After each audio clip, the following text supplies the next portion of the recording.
How's it hanging, you poop? What's you poop? How's it hanging, YouTube? Peter here. I don't know, but you don't want to Google that. Like, don't Google that. I don't know what's going on with my brain at the moment. Anyway, welcome to the channel for another Saturday Night Live. As ever, I'm joined by my usual YouTube buddies. We'll start off. We've got Luke from Hydra Collectibles. How are you, Luke? I'm very good. Thanks for having me back. Always a pleasure to be here. Yeah, always a pleasure to have you, mate. I'm digging the new setup. I know you've got lots of videos and things to come about your new desk and camera setup. So yeah, it doesn't very cool. Doesn't look like much from this angle because I'm just operating on one camera, but I've actually got 5 different cameras set up around here and other locations set up around the room. So it's pretty all go now. Nice. I mean, I've seen movies about stuff like that. Look, that's a bit dodgy. Are you making your own videos? There's no mattress in the corner. Don't worry. Yeah, there's a chain in the corner. Yeah, not sure about that, Luke, but maybe I should take down the sex swing. Yeah, yeah, definitely. Yeah, or film whilst you're on it. That would be interesting. Anyway, how are you doing, Efren? How are you, sir? I'm doing fine. What about you guys? Whoa! Back up, back up. Give us your intro. I was gonna messing around with you guys. What is going on, comic book familia? It's a Saturday. I wouldn't want to be at any other place than with you guys, talking comic books, movies, any type of news, and just having a good time. Really enjoy this. Good stuff. Comic books, movies, and sex swings apparently tonight. So that's different. Nice. That's a new one. That's a new one. That's new. We've not done that one before. And Efren, you are fresh from your own live show last night. Tell the people a little bit about that one, please. So last night we did a preview of San Diego Comic-Con. Me and 3 of my friends, we just talked about what's coming up for the con, what to expect, what not to expect, especially because of the actors and writers strike. It's affecting Comic-Con big time. I mean, well, we're going to touch on that in a bit, actually, Efren. So I'll appreciate your input on that because, it's interesting times. Yeah. Can I say one more thing? Yeah, of course you can, mate. Yeah. I'm digging Highland G's shirt, man. That's a cool shirt, by the way. I just got to say that. We were talking about that earlier. We're competing on brightness. I'm liking it. Yeah. Yeah. Good. And speaking of Highland G, how are you, sir? I'm great. Yeah, for good. Good man. Looking forward to it because we missed you last week. So looking forward to getting your views on a few things later on. So that'll be good fun. And as ever, we are joined by the main Mowl. I want to coin that because I don't think you used to say that. Main Mowl. That's my phrase now. But the main Mowl, Dr. Von Hoot. Yeah, you can have main Mowl, but the trademark on Mowl is this guy's. Yeah. How are you? Are you well? I'm good, mate. Yeah. Really good. Always a pleasure to be here on Saturday nights to talk some geeky stuff with my good friends here. Yeah, always fun. Right, we will be joined in a little bit by everybody's favourite attention-seeking geek, Benjamin. He will be joining in about 5-10 minutes. We'll jump to the chat in a second, but just to say before we start, we are missing one of our usual colleagues tonight, and that's because Rob Fatstacks is off doing a very important thing. That's a picture in itself, isn't it? He's barbecuing. He's playing with his meat at home. They have some big barbecuing kind of event thing where he's busy all day. So we are missing you, Rob, and we'll look forward to seeing you next time, my friend. Okay. Wow, 17 people watching. Thank you very much, guys. Please do remember to hit that like button and subscribe to all of my friends on screen's channels for great geeky content. Let's just quickly jump into the old chat, see who we've got. We've got StreamYard. Nice to see you, my friend. We've got Ian Carter. Always a pleasure, bud. We've got my pal Deadman. Hope you are well. We've got Freezy's Figures. Nice to see you. Nice to see you, bud. We've got Phil. Phil. No. Don't applaud Phil. Don't give him thumbs up. We'll explain later on, but Phil has sent in what he thinks is a highly overrated movie, and I think it's going to split the internet. So yeah, that's going to be an interesting one later on. We'll get to that in a bit. We've got John. Thank you very much for joining as ever. We've got Hungry House. Thank you for joining, mate. Oh, it's Toys on Fire, my pal Toys on Fire. Thank you very much for joining, mate. Received this beauty. He's not on the show tonight, but my friend James T. Keegan got this sent to my house. So thank you very much, Toys on Fire. Superb service, as always. Came beautifully packaged. So really do appreciate you and your efforts. And you're a fellow NHS worker, so hats off to you, mate. Ian going loves yeah, sex swing on a thumbnail. Yeah, we can sort that. That'll be interesting. Oh, I've got Fuzzy. My safe place has returned. You all look splendid. Thank you, Fuzzy. Always a pleasure. Not a party without the Fuzzy here. Fuzzy's also sent in some interesting selections for the movies that are overrated later on. So that again will be interesting. Look like you sat in a booster seat. I am a lot higher now. I've got a proper chair, not a sofa. Yes, yeah. We've got Phil. Everyone loves to play with their meat. Absolutely, mate. Oh, we've got my pal Austin here. Nice to see you, Austin. Hope you're well, my friend. We've got Padbear. Can't wait to hear about Comic Con. Sounds like it's going to have to revert to being an actual comic convention. Heaven forbid. Do you know what I mean? That there's actually comic stuff there. Jeez. But yeah, you're absolutely right. And everyone's going to fill in on that later on. We've got Jack. Nice to see you, my friend.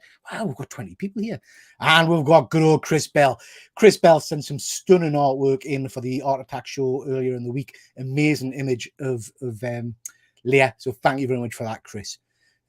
Okay, guys, loads and loads of good people in the chat tonight.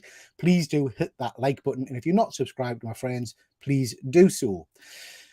Right, so very quickly, just going to quickly canter through some stuff that's been on or coming up on the channel.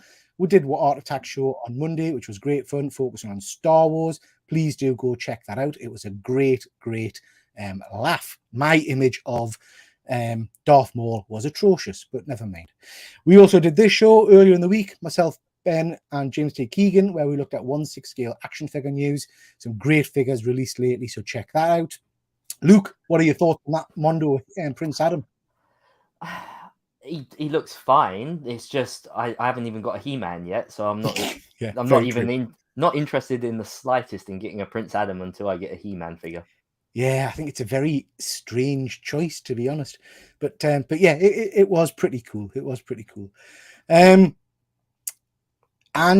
we are joined by everybody's favorite attention-seeking geek. Thank you very much for joining, Ben. He's whirling away there, but he'll be with us shortly. Just to mention, tomorrow night. Hiya, Ben. How are you? Yep, good. You're supposed to say, I still function. All right. I'm sorry I am late, but I knew you'd still be plugging for half an hour. Still plugging, mate. Still plugging. This will go on for at least 3 hours. But thank you very much for joining, Ben. Appreciate you. So tomorrow night, we've got this week's comics at 8 o'clock, where we're going to be reviewing and talking about all the different comic book releases this week. Chris, drop us a line, mate. Toys on Fire might be able to get you another one. I don't know if he's still in the chat, but I know he's got more stock coming in. So drop me a line or drop him an email. I message him quite often, and we'll try and get that sorted out for you, mate. It looks stunning. I know, Ben, you've picked Cade Bane up, haven't you? Not Cade Bane, but I have picked up Cad Bane. I'm from Newcastle, mate. We're very posh. It's Mr. Cade Bane. Yes, I have. I'm very, very excited. Hopefully we get him sort of midweek. Chris, have a look, because the standard one might still be in stock, and if the deluxe is sold out, the standard one might still be up. Yeah. Toys and Fire was in the chat earlier, so if he's still there, Chris, he might drop you a line. Wanted to mention that on Monday I'm doing This Is My with Doug Bratton. He's a guy who writes Isolation, which is a self-funded book. Really looking forward to that. That should be great fun. Been chatting on and off with the guy, and he's very, very interesting. So looking forward to that. Hyper though, because on Tuesday I'm going to be doing This Is My with my favorite writer, John Lees. John's been messaging us back and forth. He's got all kinds of horror-related goodness to show. So that's going to be great fun. And I just wanted to give a massive shout out to this guy. This came totally out of the blue today. This was from a gentleman called Grady Draws, who says he watches my channel. I don't think I've ever seen him in the jumped on there. I don't think I've ever seen him in the chat. But I just wanted to give him a huge thank you, because he did this without any prompting. I absolutely love the image. I've had a chat with him today. He's a graphic designer by trade. And he's I asked him, because I like the image that much, if I can create this and make it my logo from now on. It's so outstanding. It really is. Yeah, it's so he's going to do some work for us. Again, he's not charging us. I wish he would, but he's going to do some work for us and turn it into a circle for Instagram and then a YouTube banner and all that kind of jazz. I absolutely love it. I love it. I did have a look on his website. He's got some stunning posters, imagery that you can pick up. So yeah, he's worth checking out. Massive thank you. Acts of kindness like that really do kind of humble you. So thank you. And I'm loving some of those images. The one of Rick Mail, just prick. I love it. Yeah, I love it. Very cool. Okay, guys, excuse me. Before we quickly crack on, just want to say a big hello to Chris. We've already said hello to Chris. Bell. Yeah, mentioned that. Brian, thank you very much for joining, bud. Always appreciate seeing you. Bloody hell, pulling the big boys now. Yeah. Those arms look realistic. He modeled it directly on me, Andy. I think we can all say that that is very much my physique, as we say. So yeah, very pleased with that. Okay. And we've got, more people joining. This is great tonight. Gary Bay, the casual comic guy. Hello, listening, cooking dinner for the kid. Thank you very much for joining. Ben, Cheers, you must Gary. have known you were on tonight because we've got 20 odd people watching, which is great. So please do, as I've said, check out everybody's channels, like, subscribe, all that jazz. Okay, news time. So let's crack on. I'm going to start off with, I think, what's been on everybody's Instagram pages all week long, which is obviously the news that we've seen some imagery of Logan Wolverine in the whole yellow costume, looking absolutely phenomenal. We've had multiple images. We've had the image of the Fox logo there. We've had videos of Hugh Jackman kind of working out and stuff on set in costume. It looks amazing. So we'll come to Luke first. Luke, what are your thoughts on this? So again, like with last week, I get why people like it, but for me, it's showing too much. Like I don't want to see all this. Part of me would love it though if all of this was complete BS, and when you go into the movie, none of it's there. And this would be the sort of thing that they would do, So I can imagine that maybe some of this might not be what we think it is. Yeah. Well, it's been rumored, hasn't it, that he's going to be in multiple different versions of Logan, which I think would be very cool. Just before I come to Ben next, we've got Aristojack. Thank you very much for joining. Hope you are well, my friend. Ben, what are your thoughts on this one then? Oh, I've just had a absolute meltdown in the best kind of way when I saw it. Yeah, I was trying to put it politely without being too crude, to be honest. Well, you've already missed. We've started the show off by talking about Luke's sex ring, so Geekcast was easy. Nice. Okay. Well, then I had a massive hard on. It was it's just amazing. Like I'm really excited for the prospect of the film. I'm not saying I called it because I didn't completely call it, but I made a video years ago, right, where I came up with the plot for Deadpool 3 and I said about the TVA, and apparently the TVA are part of this film. So I'm not saying, I predicted the future, but I predicted the future. And apparently this whole scene with the Fox logo in the background and stuff, apparently it's going to be set in that same kind of void space that we saw in Loki, where all the kind of rubbish gets dumped. And yeah, apparently the whole sort of premise. So I won't kind of go into the leaked plot in too much detail, but apparently the kind of premise is that Deadpool's tasked to destroy the sort of Fox universe, which just literally that alone is enough, for me to kind of be excited for this more than any other project, that's on the cards at the moment. So yeah, I'm all in. If I'm being picky, I hope the sleeves come off at some point. So I read an interesting thing about that, Ben. I don't know if you've seen this because I think a lot of geekdom said the same thing, that it wasn't comic accurate. But then I saw something saying that, remember last year Hugh Jackman had a cancer scare, and he told he had a number of things removed from his face. Yeah, every few years he has to have something done. So apparently the sleeves were to protect him in the blazing sun. Right, which is fair. I don't know if they'll computer generate them out or whatever, but who knows. Von Hoot, you a big fan of this costume? It's fun to see, but it doesn't really make much difference to me unless it's a good story. You know what I mean? As long as the movie's good, I'll be happy. It could just be Hugh Jackman walking around like in his underwear, and that would be enough if the plot is good. You know, like so. But it's nice. It's a nice thing to have, of course. Yeah. I mean, I'm quite confident with the plots for the I mean, the Deadpool movies so far have been pretty good, you know, Solid, in terms of, you know, the Fox movies. So, yeah. How about you, Highland J? Are you a Deadpool fan? So I really enjoyed the first film. I think it was pretty spot on. The second one, it was okay. The thing for me with the second one was that the whole thing that they did in the first movie was try to make everything as comic accurate as possible. So everything had to be absolutely spot on, right down to the kind of humor. When we got to the second movie, and I forget what specific characters all were in it, but they changed them up. You know, Cable was shorter, Domino was a different race. You know, they changed up different things. And like, I'm not saying that's bad, but that's not what they did in the first film. The first film was absolutely dead on comic accurate, right down to the costumes, as I said, the jokes, everything. It just felt like it was more of a mixtape of itself a little bit in the second film, more than continuing on in the same vein. The first one was like as a love story at its heart, and still a Deadpool story as well. Yeah. And yeah, so I preferred the first one. Having said that, I want to see Wolverine in full costume ever since, you know, the first movies. I've watched all the bad Wolverine movies, you know, over the different times.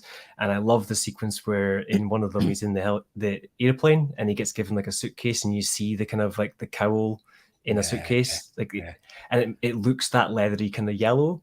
So I'm just hoping we get no more spoilers. And if he does wear the full cowl, it's shown in the movie, because for me, I find they let a lot of this out. They ruin a lot of the hype in the movie enjoyment by taking these things out of the movie. I still think one of their biggest missed opportunities would be to have revealed Tom Holland in Civil War and not unmask him until that point, you know? But all this hype train kind of ruins it. I do agree. I think the hype train for me kind of, I'm surprised that we've seen so much from this movie. In terms of Deadpool 2, I quite enjoyed that, I have to say, but I am a bit gutted because my understanding is that the lady who played Domino is not going to be in Deadpool 3. Is that right? Anybody know? Zazie Beetz, she's come out and said that she's not in it. She was one of the standout characters in Deadpool 2 for me. Just going to quickly jump to the chat. Arista Jack is saying there that it's been 23 years since Hugh Jackman's first role as Wolverine. Wow. That makes me feel very old. Very, very old. Mad Spidey, my good mate, he's bound to know him. Hugh Jackman has had several cancer scares over the last decade, and he's quite a few removals done. Yeah, I've read that, mate. And like I say, I don't know if it's just fans putting two and two together, or if that's the truth about the sleeves on the costume. I mean, they could just give him massive gloves to cover most of his arm. I mean, it's not like if that's a breaking point for people, then they maybe need to take a look at things, because it's not like it's not the end of the world. You know what I mean? He's in costume. I just want to see him in yellow costume. Yeah, exactly. Yeah. I wonder if we'll get the brown costume as well. It'd be very cool. If the reveals that bring in it's the reveals that bring the non-comic round. Yeah, I suppose you're right, bud. Efren, I'm not going to ask you about, well, you can touch on it in a second, but I want to talk about this. So it's been announced that Deadpool 3 has officially stopped production because of the actor strike. You mentioned that earlier on. What are your thoughts on this, mate? I think it's a good thing because they can't add anything to the script. And I've heard people say, well, you know, after the strikes are with, you know, Ryan Reynolds can't put in, you know, add, you know, dialogue to it, because he's a writer too. And he says he ad-libs a lot of the movie, and he says he can't do that during the strike. But then I heard people say, you know, well, they can do that in post-production if he has his mask on, you know, you don't really see him talking. But I think it's a good thing. Do it right. You know, if it's a strike, just stop. You know, unfortunately, all of Hollywood has stopped, you know. But yeah, I mean, who knows when the strikes are going to be over with? I mean, the writer strike's been going on for over a month now. And I think this is going to drag on for a little bit. You know, it's going to affect all movies and TV shows, you know, for months, you know, or years to come. Who knows? I mean, it's massive, isn't it? The writer's strike, really. Sorry, and the actor's strike now. I saw that a couple of them walked out of the Oppenheimer premiere the other night. So, I mean, it could have huge implications. Anybody got any thoughts on it?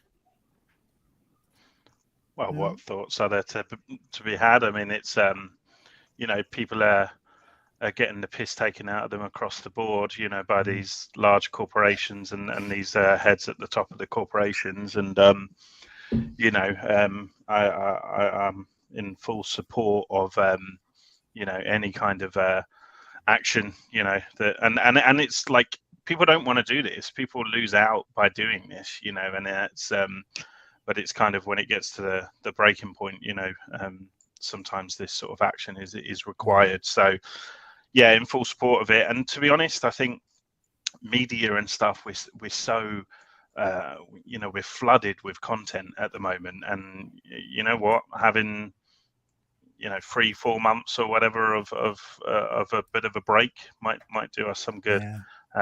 And you know, I think you're absolutely right, Ben. You mentioned there about, you know, nobody wants to do it in the financial side. There's quite a lot of negativity in the press about, oh, you know, actors who get paid a fortune, blah blah blah. But the truth is, the vast majority of actors don't get paid a fortune. There's very few of them on the big books, you know. Yeah, you know, your Christian Bale, your Hugh Jackman, you know, your Brie Larson, they are the 1%.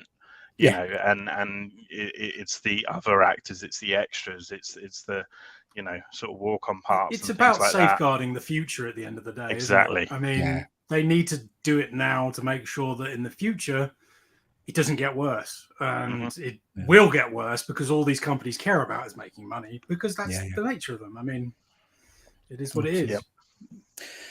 Absolutely. So yeah, I think, I mean, personally, I'm in full support. It'd be interesting to see how long it goes on for. I can't imagine it'll go on for too long, but who knows? We'll just have to wait. I am slightly worried that Kraglin might have just got himself killed in the MCU though, because Sean Gunn came out and had a pop at Bob Iger after Bob Iger's tone deaf comments. I was just like, oh shit, that's Kraglin gone.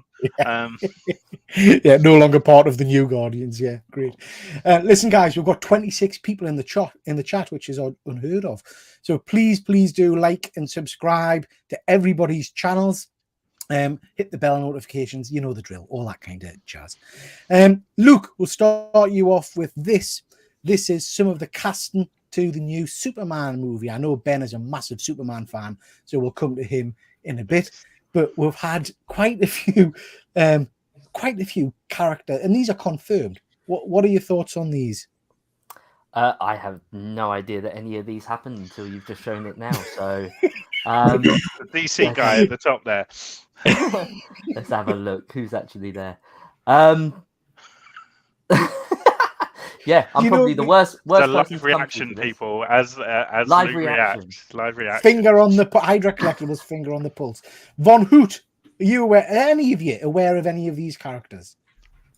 I am. Yeah, I know all about these announcements, and I'm all for them. They all look great to me. And my only concern is fitting them into a narrative. At the end of the day, like, give me a good story, and I'll be happy. You could have no characters in it, and if it's a good story, I'll be like, So, I as a little side piece, I love Nathan Fillion. You know, so him being Guy Gardner is quite, you know, that's fun. I like really Nathan Fillion as well, and I think that he's a very sarcastic, egotistical person where that kind of works to an extent, but I just don't see him as the redhead jock, and that's what Guy Gardner is. That's really interesting, Highland G, because that's exactly what Guy Gardner for me, and I appreciate I've maybe not read some of the more modern Guy Gardner stuff, but Guy Gardner for me is a dick. I mean, at one point, you know, he's a very unpleasant individual in terms of his views on women and things. Efren, we've talked before about that scene where he gets punched out by Batman. Yeah. It's just a very interesting choice for Nathan, I think. But I'm interested to see how he does it. Do we not think he's going to be played for laughs? I mean, I think that's the way it'll go. I mean, if you've seen like Dr. Horrible, the kind of sing along thing that Nathan Fillion did, like when he done that with Neil Patrick Harris, like he basically played a sort of womanizer superhero type character, and that was his whole kind of thing. It was very slapstick, very kind of jokey. But I don't want Guy treated that way in something. I want Guy to be Guy as he should be, you know, arrogant and all, but true to the character, not taking the mick out of the character. Kind of like I was saying with Deadpool 2. Like, I feel Deadpool 1 was true to Deadpool. Deadpool 2 felt like it was taking the mick out of Deadpool. You know, and I don't want that. Yeah, I do. I mean, I have to say I agree. I love Nathan, but I do find him an interesting fit for Guy Gardner. The other ones look okay. I'm not sure if Mr. Terrific's bulky enough either. He looks a bit thin. What did you say, Ben? 25 I minutes and you're can't going to believe pick his up. comments about Deadpool 2. You're killing me, man. Now, the guy who's going to be playing Metamorph was Yeah. from a whole host of Gotham. He's was in some of the- Barry, and he's phenomenal in Superb. Barry. Like, Great I'd actor. highly recommend everybody check that out. He's wonderful. So I'm all for him. That's a really interesting character to put in as well. So I'm quite excited. I feel for he's that. a good casting. Yeah, that'd be interesting. Yeah. I do. Yeah. Yeah, I think it's a lot of characters for the Superman movie, and it's a very strange mix of characters. Mr. Terrific from GSA, superb character. I love his backstory and all the rest of it. Again, I don't really see him sitting with Superman, but interesting. I have to say, I've got faith in James Gunn. So hopefully, this is going to be an interesting movie. I think for people like you, Ben, who don't particularly like Superman, does this tempt you more to watch it, knowing there's some more interesting characters in there for you? It didn't tempt me more, but I think what James Gunn has kind of proven time and time again that he kind of does really well with sort of having these support characters in kind of almost walk in, walk off roles that don't feel like they spoil the film. They don't feel kind of shoehorned in. They still sort of serve the story a little bit, but offer a huge amount of kind of fan. Look at me and Howard. Like I love Howard the Duck, and of course I'd love a Howard the Duck film, but even though it's just like one line per film or whatever, it's just done in such a great, satisfying way that yeah. So and all these actors are hugely kind of competent, and I love the actor Edie from First Class.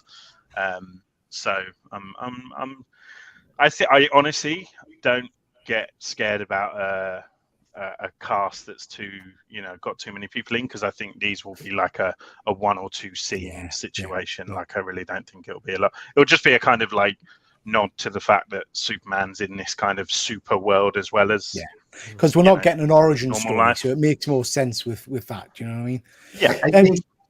I'm sorry. I think Nathan Fillion is too old for this role, to be honest with you. I mean, Guy Gardner's young. I think they should have got somebody in their 30s or something. But Guy Gardner can get old, right? I'm not sure what you mean by that. As in, he's a person. Get old. So this might just be an old version of Guy Gardner. Do you know what I mean? Yeah.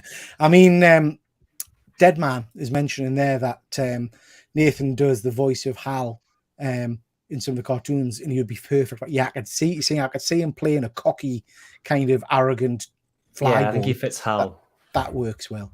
Just jumping into the comments, guys, before we move on. Pad Bear saying Anthony Carrigan is awesome, and Barry, he was Victor in Gotham. He was superb in that role, actually. Love that. More super meh than Superman for me. No interest whatsoever. Wow. Deadman, if I haven't a Metamorph or the Metal Men far behind, that would be really interesting. It would tempt me more if Superman wasn't in it. Oof. This guy's more savage than me. I'm trying to be, Yeah.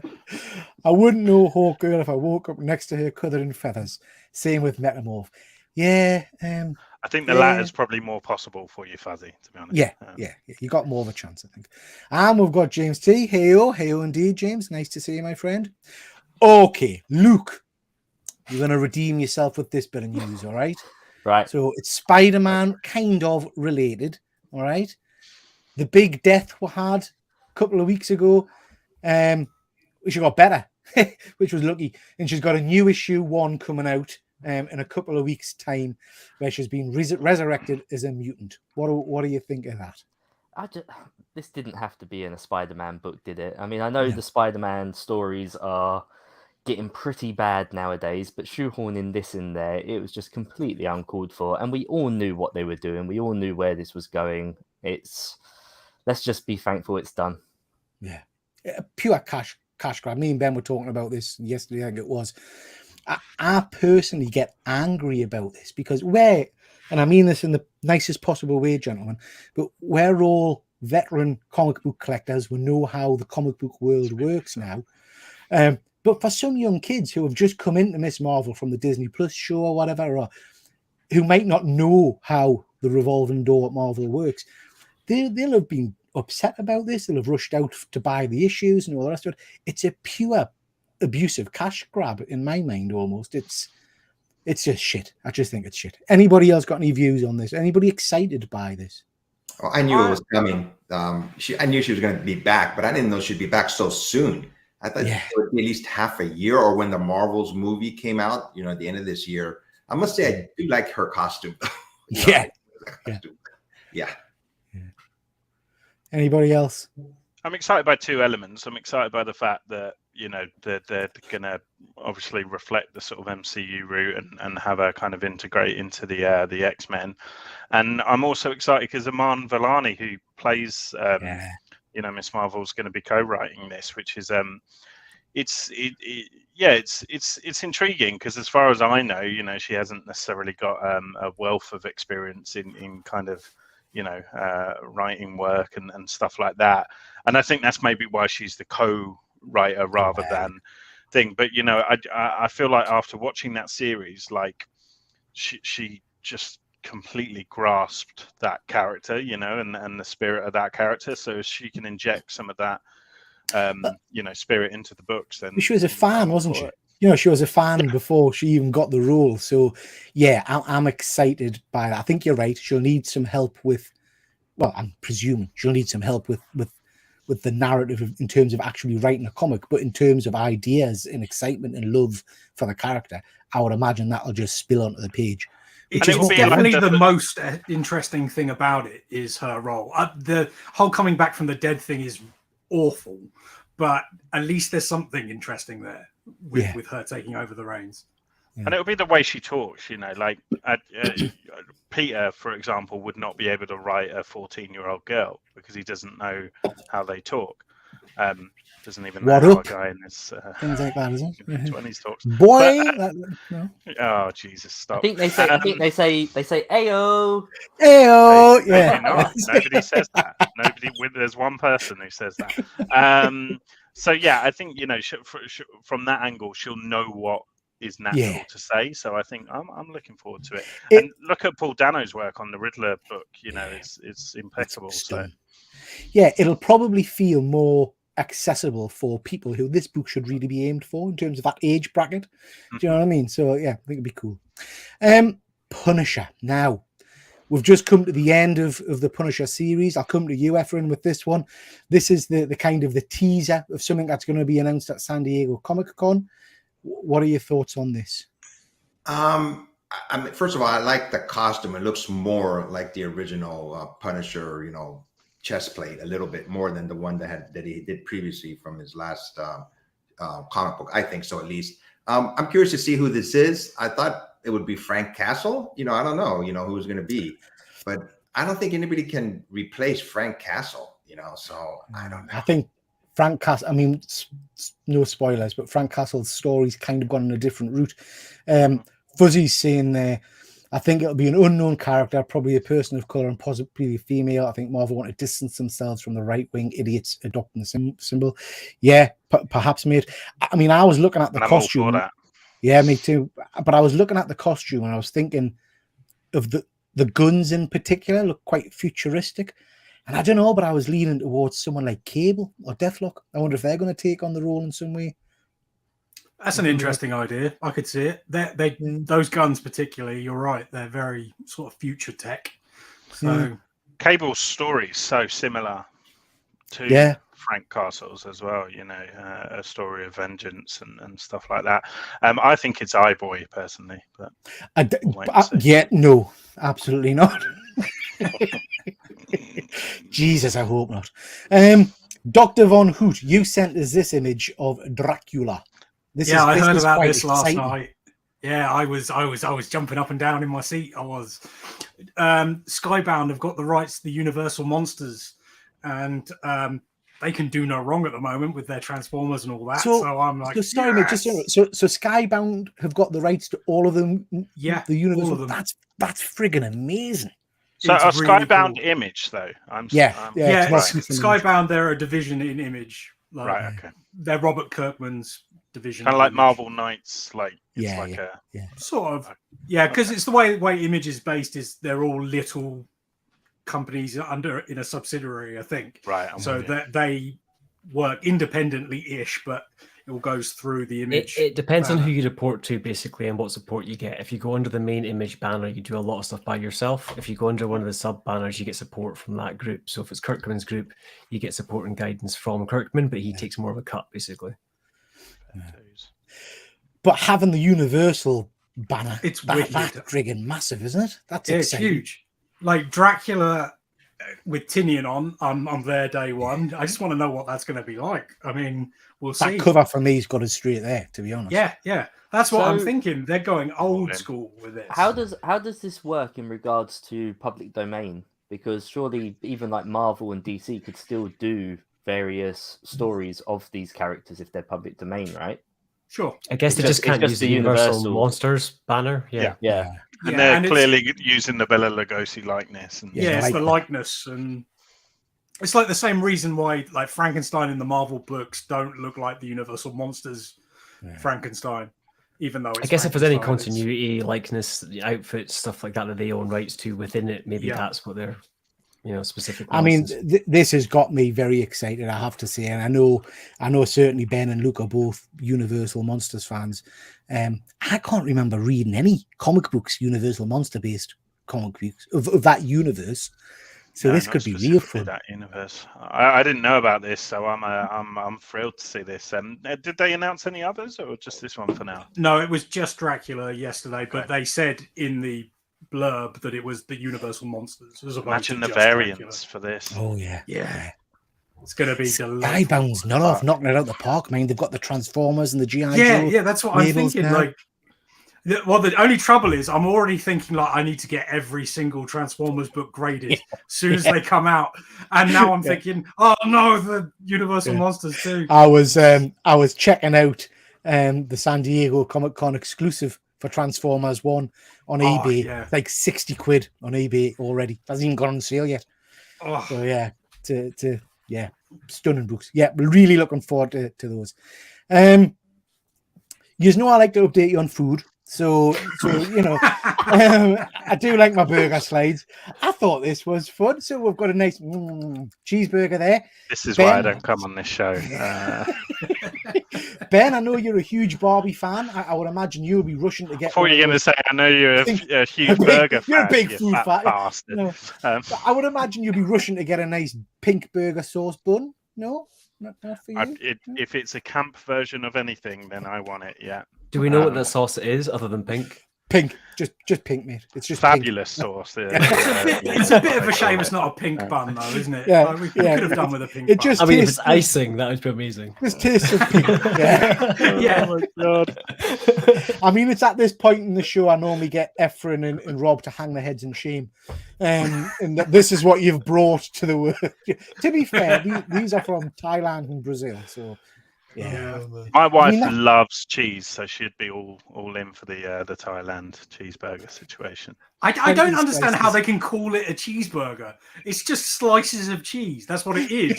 It's a Just cheese sandwich. 20 slices of Cheese cheese, sandwich. no meat Cheese or sandwich, anything else.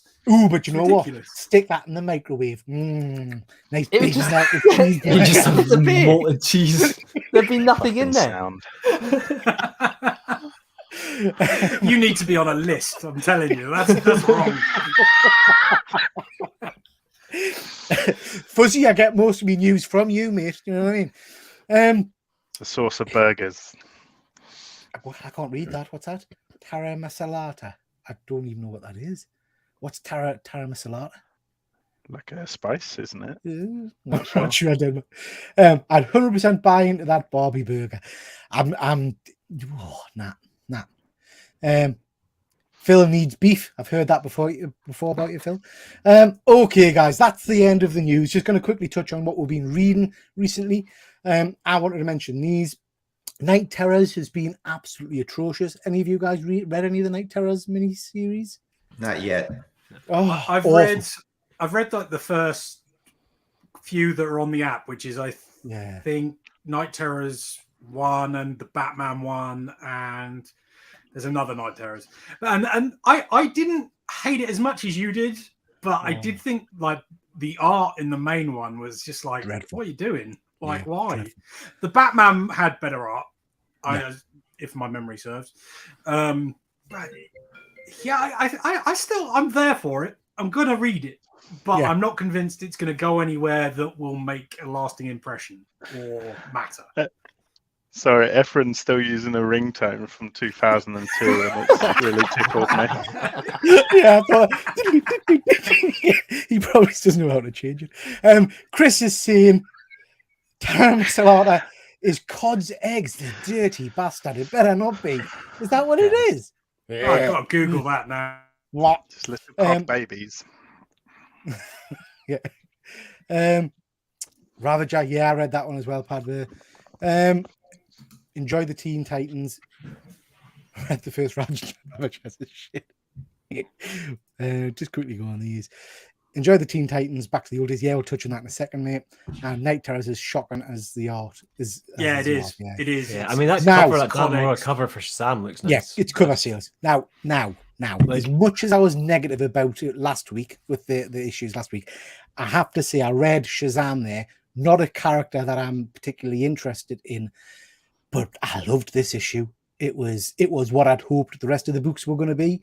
It was dark and it was creepy. It was pretty graphic at points. It really did it for us, and it That's because really Mark made Waid's it. on it, right? Say again? Yeah, Mark Mark Waid. Waid's You on can't. it. I mean, you can't go wrong with Mark Waid, can you? There's a scene in this where Billy Batson, who's gone bad, is torturing the rest of the Marvel family by having Mary Marvel there tied up and watching as he just keeps shouting Shazam and bolts of lightning, hit them and burn them all to death. It's much darker than I expected. So really enjoyed that one. Well worth a read. Teen Titans, again by Mark Waid. This is in the World's Finest universe. I'm not familiar with this, but I know Efren's been reading Batman and Superman, World's Finest. This was good fun, actually. It was all right. It felt very old school, but an enjoyable read. I've not got Highland my G. one yet. I've got that on order because Yeah. I want to read it, but I don't have it in yet. Yeah, it's good. It's old Titans, but set in kind of today's universe, if that makes sense. Well, that's I'm kind of not- like the stuff that they were doing with the World's Finest. It's like Yeah. it's like old school Batman and Robin, so it's a similar kind of thing. Yeah, so it's exactly the same as that. Flash was okay. It did. I loved the Flash, but it didn't necessarily blow us away. Fuzzy, new releases still haven't been delivered. I need a new comic seller. Yeah, mate. Night Terror's just grabbing some covers. Yeah, the covers are stunning for some of them, the variant covers. That's My my bad. Sorry for daughter. pulling- That's come. I went away for a couple minutes. She was asking me a Spider-Man question, so I answered it. And then No. she said, "Were you live?" I go, "Yes, I'm on Peter's channel." That's why. she said- Serena, it's absolutely fine because you gave with a highlight of one night so far, which was Also, hearing- Serena, don't bloody ask your dad. Yeah. Come to us if Yeah, you've come to got us, a come to question about it. But you gave her the best part of the night where we actually heard your dad's ringtone from 1972. So yeah, Can we'll you love change that that. for him, please, when you get an opportunity. Yeah, She's please only, change his ringtone. She's only asking him questions about Spider-Man because he's just planting those seeds so that he gives her the AF-15. That's Yeah, what it is. there you You're go. right. You're right. Yeah. Any of you guys read any comics this week you want to mention?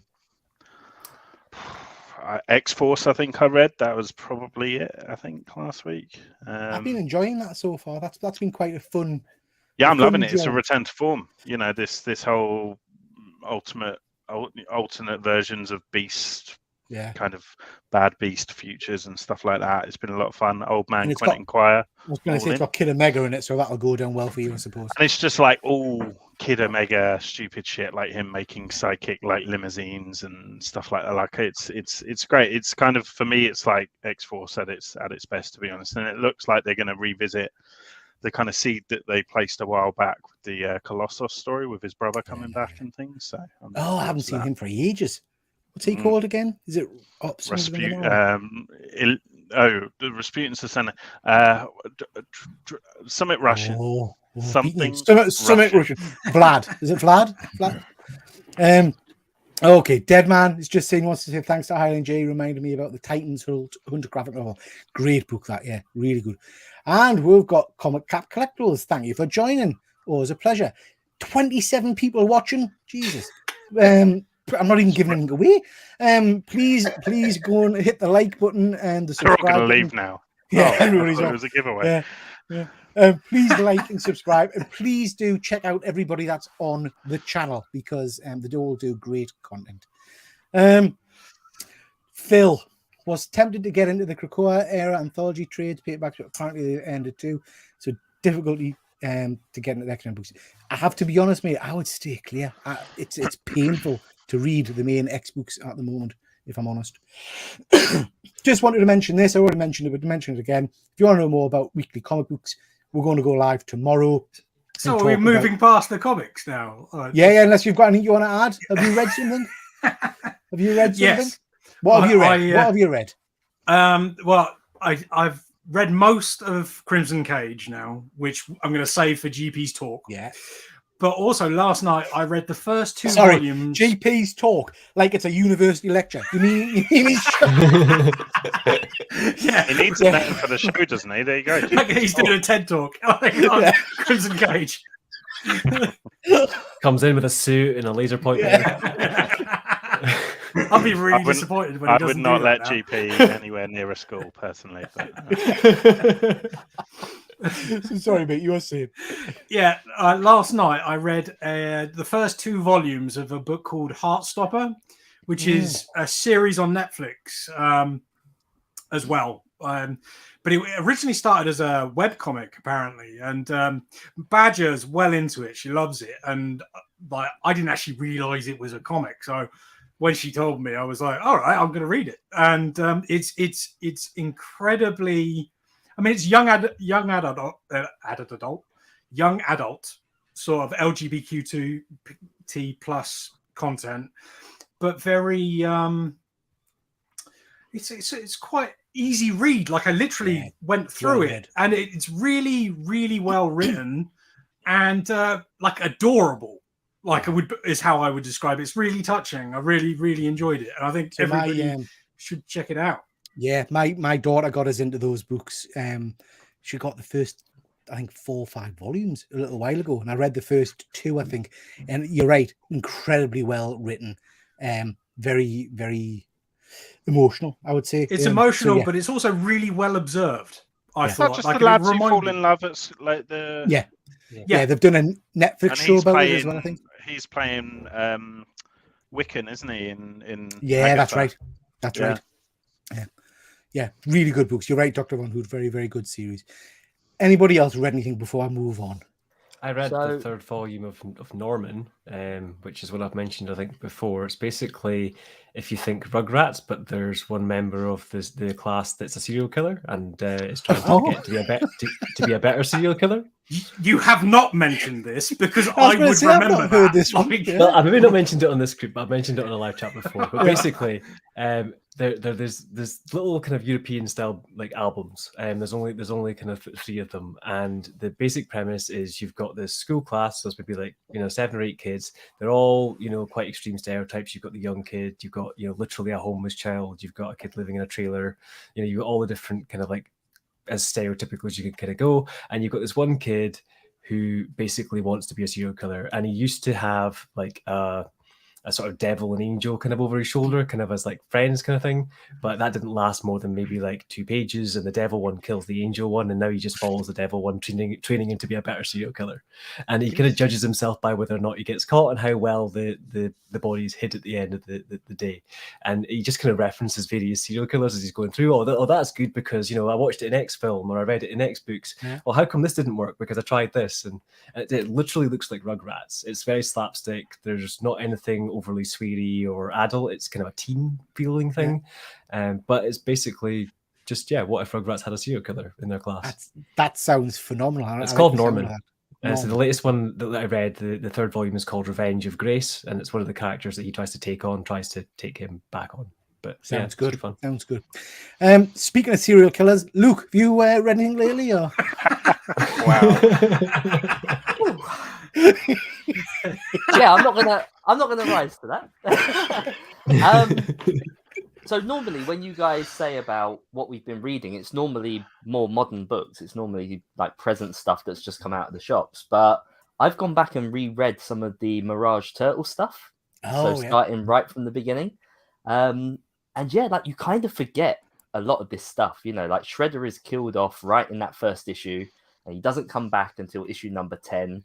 And the way they bring him back is bizarre. It is the most random thing, and like I just completely forgot about all of that. I don't So think I've ever read them, to be honest.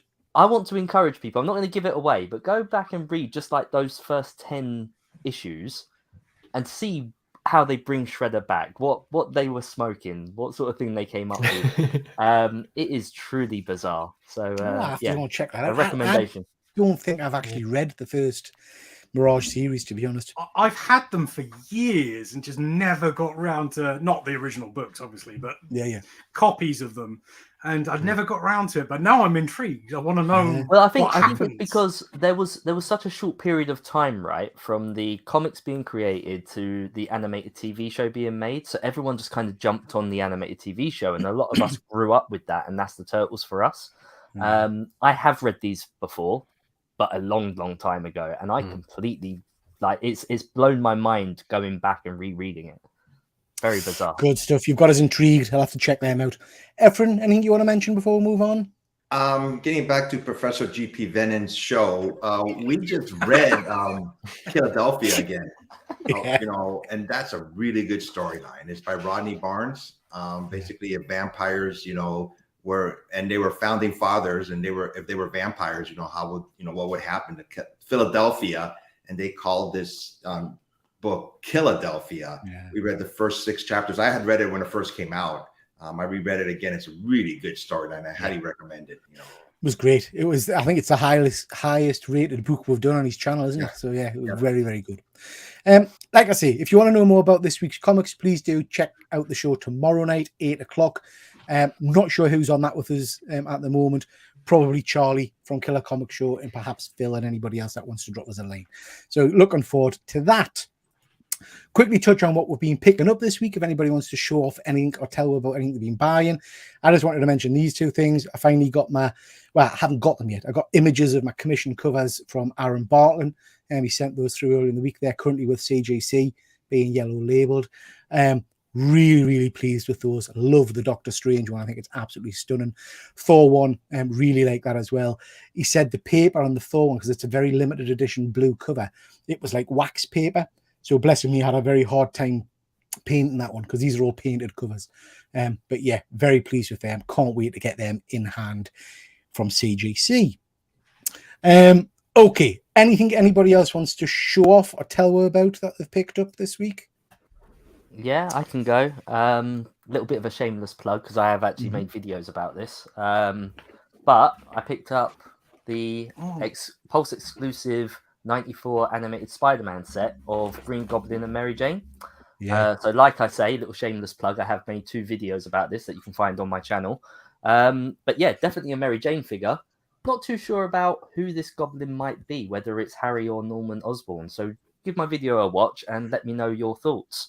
Other than that, the other thing that I've been buying is, of course, all of this desk setup that I've been sorting out, but I can't actually show you that because the camera doesn't move. Not to worry. Good stuff, Luke. Anybody else got anything you want to show off? So I've got one comic that I want to show. Basically, the comic I showed last time was the first cover with Speedy on it.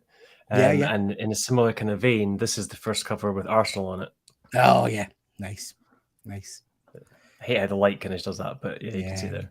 Very cool. I like how it's purple, because he eventually obviously goes to red. So it's obviously kind of somewhat Hawkeye inspired at that point. Yeah. Character that really screwed over mind in later comics. Him and Wally West have just had it rough. Like the Bedheads have not had it easy. No, absolutely. I know the feeling well. Persecution. Apparently, I've got one less layer of skin as well. Apparently, that's what people like to say. Redheads. Anyway, Efren, have you got anything you want to show off? No, but next week I will, or in 2 weeks I will. Right. No, not right now. Very cool. Yeah. Anybody else got anything they want to mention? Von Hoot. Yeah. So I did a couple of unboxings, one of which was an amazing AOK from Chris from Retro Rocket Comics in Canada, and the stuff in that box that he sent over is just, it's brilliant. Like loads of really random stuff that I never expected, and it's really fun. And I got the sticker. It's up here. It's my favorite sticker. But And the other thing I unboxed because of last week, it's Oh wow! the Holy Yeah. Grail. Yeah. Torok 1 in a 9.8. Yeah. Very good. I don't think I've ever read a Torok comic. It's got to be someone's holy grail, hasn't it? Yeah.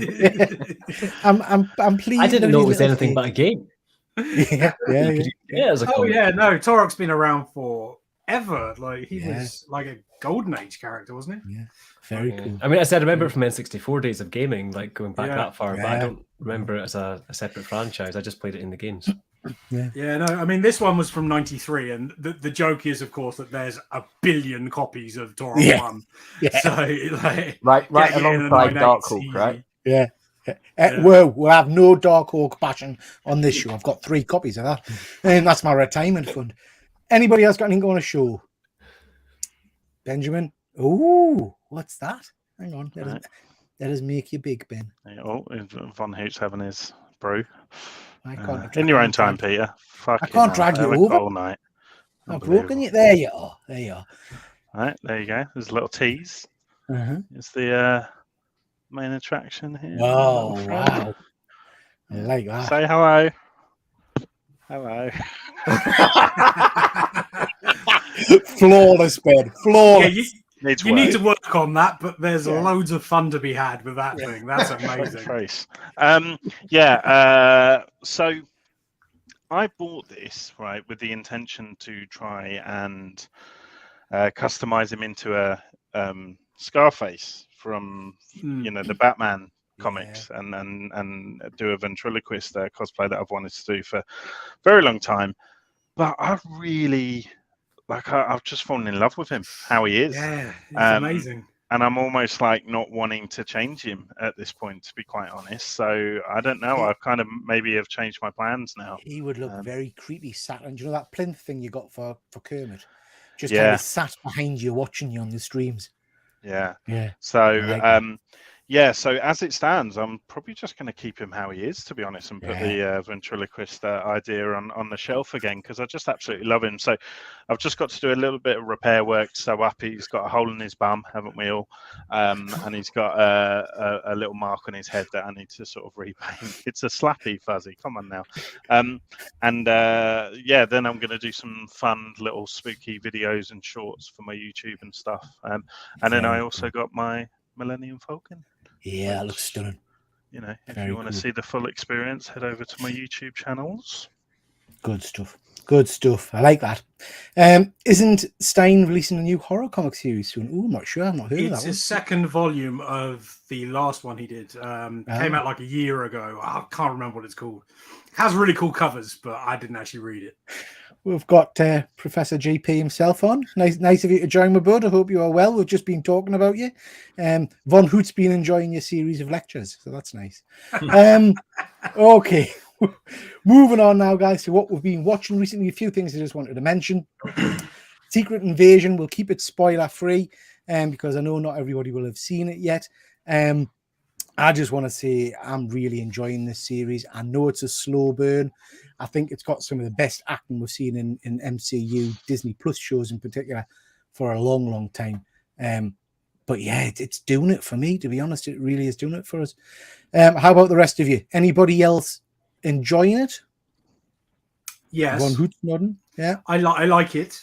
I don't care yet, but I do like it. Like, they haven't made me care about anybody. Like, I'm like, which is a problem. Like, but otherwise, like I'm digging sort of the spy aspect of it quite a lot. But I would like to feel some stakes at this point. I mean, we're 4 episodes in. It's interesting. And who's seen the latest episode? Just Ben. It's interesting because I'll not do spoilers. It's been in the trailer, so you've probably seen it. But this is the first episode we get some kind of superpowery stuff. And actually, I could have done without it. I didn't mind it. Do you know what I mean? Like, I liked the spy element, shooty kind of stuff. But yeah, I'm really enjoying it. Ben, you've seen the latest episode. You're a fan or not? I am. It's very serviceable, is how I would sort of describe it. So it's like it's reliable for what it is, but what it is isn't I you know, like Von Hoot said, like I think a lot of people are feeling that they just don't care as much as they should at the moment, or it feels, it's weird because on paper it is high stakes. You know, if you the actual plot is very high stakes, but it doesn't feel like it. And I don't know whether that's because of, you know, everything being set in a very kind of small environment. Even that, you know, big sort of sequence in the most recent one, it was still relatively in a small kind of surface area. Yeah, boxed in. That's kind of how the whole series feels. Well, let me ask you, what are the stakes? Like, what bad thing could happen if the bad thing happens? Well, I'm trying to keep it spoiler without free, spoiling it. Yeah, I guess the World War thing is the big thing. But what indication have they given us that actually might happen? I mean, well, I was saying to Peter and James that I think the biggest problem at the moment is if you try to tell any story outside of the multiverse kind of stuff, then it immediately feels low stakes and it immediately doesn't feel that important. Because in my head, I'm going, well, it's all right. There's 1,000 other Nick Furies there. You know, one. Robin. You know, a cartoon one, and you know, like I do. For me, at the moment with Marvel, I almost want Kang Dynasty and Secret Wars. I want that done now, because the sooner that's done, we can kind of go back to stories like this and it feel more important. I'm kind of wanting them to focus more on the spotlight shows and forget the big continuity things, to be honest. I'd be happier with one-off Werewolf by Night themed type shows that don't necessarily connect to the huge big storyline, you know. Anyway, I just feel like they could kill more actual people, and then because I relate to people being killed, like, so if you kill people, and I get called the serial killer. No, but like as a form of stakes, like at the moment, if you say something and there's no follow through, then really, I agree with you, Main Von Hood, because I'm not going to spoil it, but death, as we know in Marvel in general, doesn't seem to mean much. Exactly. And we've seen that in this series a little bit. So yeah, it's interesting. Fuzzy is bang on the money here, mate. I think Samuel L. Jackson is doing some of his best work in this series. Really. Superb. So as you guys know, I'm waiting to binge watch it. You're gonna binge, aren't you? Yeah, I watched the first episode and I was like, it's good, but I'm just gonna wait. You know, I don't have the time to be able to invest to watch it week by week. But as the weeks have gone on, I haven't been like fully avoiding spoilers or anything. If it comes up, it comes up. Now, I haven't seen any major spoilers, but what I have seen is a lot of people saying that this is actually a good show. So that makes me feel a lot better about binge watching it. I mean, I was going to watch it regardless. I always like to make my own mind up, but it is nice to see and hear people. It's very watchable, so you're in for a good time. Like, But it's not just this crowd. Like, there's a lot of people out there who are saying it's getting better and better each week. Yeah, so I think it's reliable. Is probably what I would say. It's entertaining to watch, but it's not. And I wonder if that's partially as well because there's no negativity about CGI and all that kind of stuff creeping into it. It's pretty grounded. Do you know what I mean? So I plan on binging it right before the final episode. So, because by then all spoilers will be out. So I plan on actually getting it watched within the next 2 weeks because I know that it's only like a 6-part series, right? 6 parts, I think. Yeah. The one thing I would say is that I think with a lot of the other series, like they kind of stand out as having very much their own style or kind of bringing something different to the table. So like WandaVision, more than anything, I think gave us something completely new and fresh. Loki has a very kind of distinctive style with the kind of aesthetic and the color schemes of the TVA, and it had a kind of retro feel to it. This, it doesn't. Nothing feels that fresh about it. Yeah. Do you know what I mean? No, I would agree, Ben. For me, and I think maybe that's why I am enjoying it. Even She-Hulk was like, it was a silly sitcom. Do you know what I mean? Like, so at least it had that. I think I'm enjoying it because I'm a big fan of the kind of the spy kind of action element, and we're going to talk about that in a second. And that's the bit I'm probably enjoying more. Like I say, you could almost cut the whole Skrulls bit out. Tinker Tailor Super Skrull. Yeah. Fuzzy's calling it out, Luke. He doesn't believe you don't have 40 minutes to watch it. I know that. Make a bloody video, That's the thing, isn't it? Like, I do a lot of other stuff, so trying to fit it all in. But also, burying bodies. My wife wants to watch it too. It's Yeah. not. It's not just me. My wife wants to watch it, so obviously, Yeah, I can and this stay up that's late, I the can watch things. I mean, that's a good point, look, because this is one of the one shows that I mean, I make my wife watch all the Marvel stuff, and I say make, but she's actually quite enjoying this one as well. I think because it's not as superhero. Do you know what I mean? My wife enjoys more MCU and Star Wars content than even I do, so that's saying something. You know, she really does enjoy this stuff. So yeah, if it means that we have to wait a while before we watch it, then that's what we have to do. Yeah. I went to see this last night. Anybody seen it yet? No. Nope. Superb, absolutely superb. Really enjoyed it. I did hear they all down tools and left the premiere though because of the right. No, that because was of the that actors was strike. No, that was Oppenheimer. Oh, was that it? Wasn't, yeah, it was Oh, Oppenheimer. okay. Yeah. So this was great. Really good action sequences. Very complicated plot mind, I would say. I wonder, could you say this without? Is this going to be a spoiler? Right. Does it have an ending? Because it's a part one, so it's like, does it just sort of cut off, or is there some? No. There is a definitive end to this film, but it leads on to more needs to be done to kind of rectify the problem. Okay, well that's fine. Yeah, his mission isn't complete. Put it that way. By the end, I was always going to go and see this film because I love the Mission Impossible films. I think they're fantastic action movies. So let's rock and roll. I'm up for it. The only thing I would say is I think it's got a much better kind of second half. I think the first half of it is very much trying to get you on board with what the plot is because it is quite complex. Like the Mission Impossible films seem to be coming. You know, there's a lot of. By complex, do you mean convoluted? Yeah, and there's a lot of rooms like this on screen at the moment, say, with everybody kind of giving you their part of the story so you understand it. Do you know what I mean? Like, oh, so if I do such and such, this will happen, and then Von Hood says yes, but what if that? It feels a bit. Yeah, that's not a glowing recommendation. But it is. It is worth watching. It's a good. Well, I enjoyed it. We've got Andy here. Thanks for joining, bud. Always a pleasure. Sean, love Mission Impossibles. Yeah, I love them too, mate. I'm not a Mission Impossible girl. It bores me a bit. Yeah. Not everybody's cup of tea, but the action pieces are great. I've been rewatching the Mission Impossible films and forgot how much I enjoyed some of them. Absolutely fuzzy.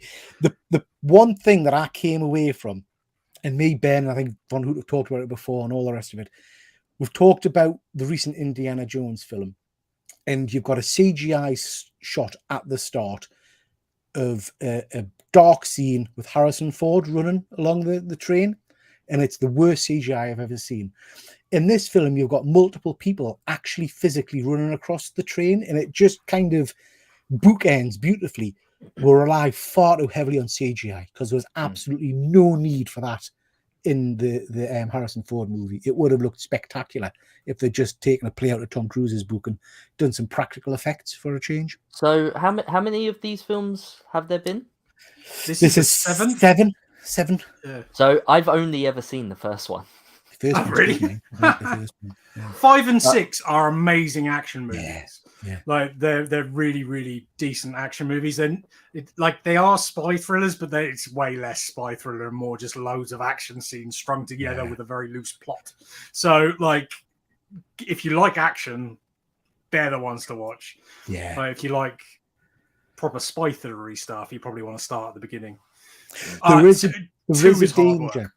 Yeah, well, I quite like 2, mind. I quite like the motorbike stuff. I have a thing about 2. You can just watch the very beginning and the last 40 minutes, and that makes it a really good movie. Yeah, it's that other bit that drags it down. It's very emo, floppy head. It's been a while for me since I've seen Mission Impossible. And I would say I probably remember the earlier ones being better, but I remember one of them, maybe it was one of the middle ones, where they were going through a corridor and they had a whole bunch of tablets that they were using to kind of see around corners and convoluted. I was like, I'm out. Like this isn't for me anymore. Russia, wasn't it? Yeah. No, that I think that was the one where they were in the Kremlin. I think. It was a good film. There is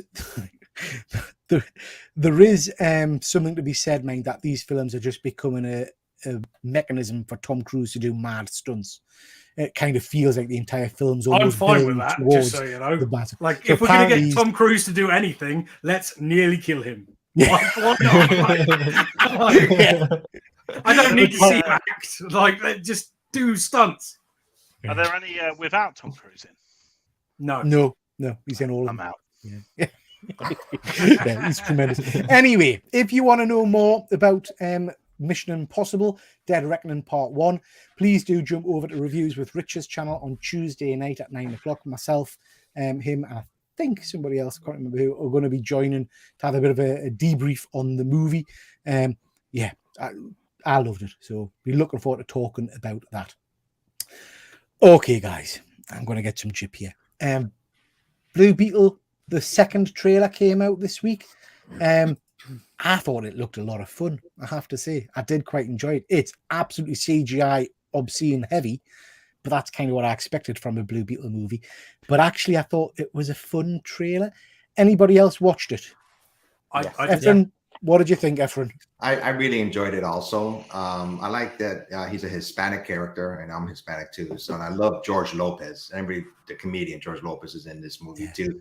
So even I just really enjoyed it. I was like, God, this better be a good movie. You know, I'm gonna watch it for some. I just really enjoyed the trailer, and I hope DC gets it right. It looks from the trailer, it looks like they did.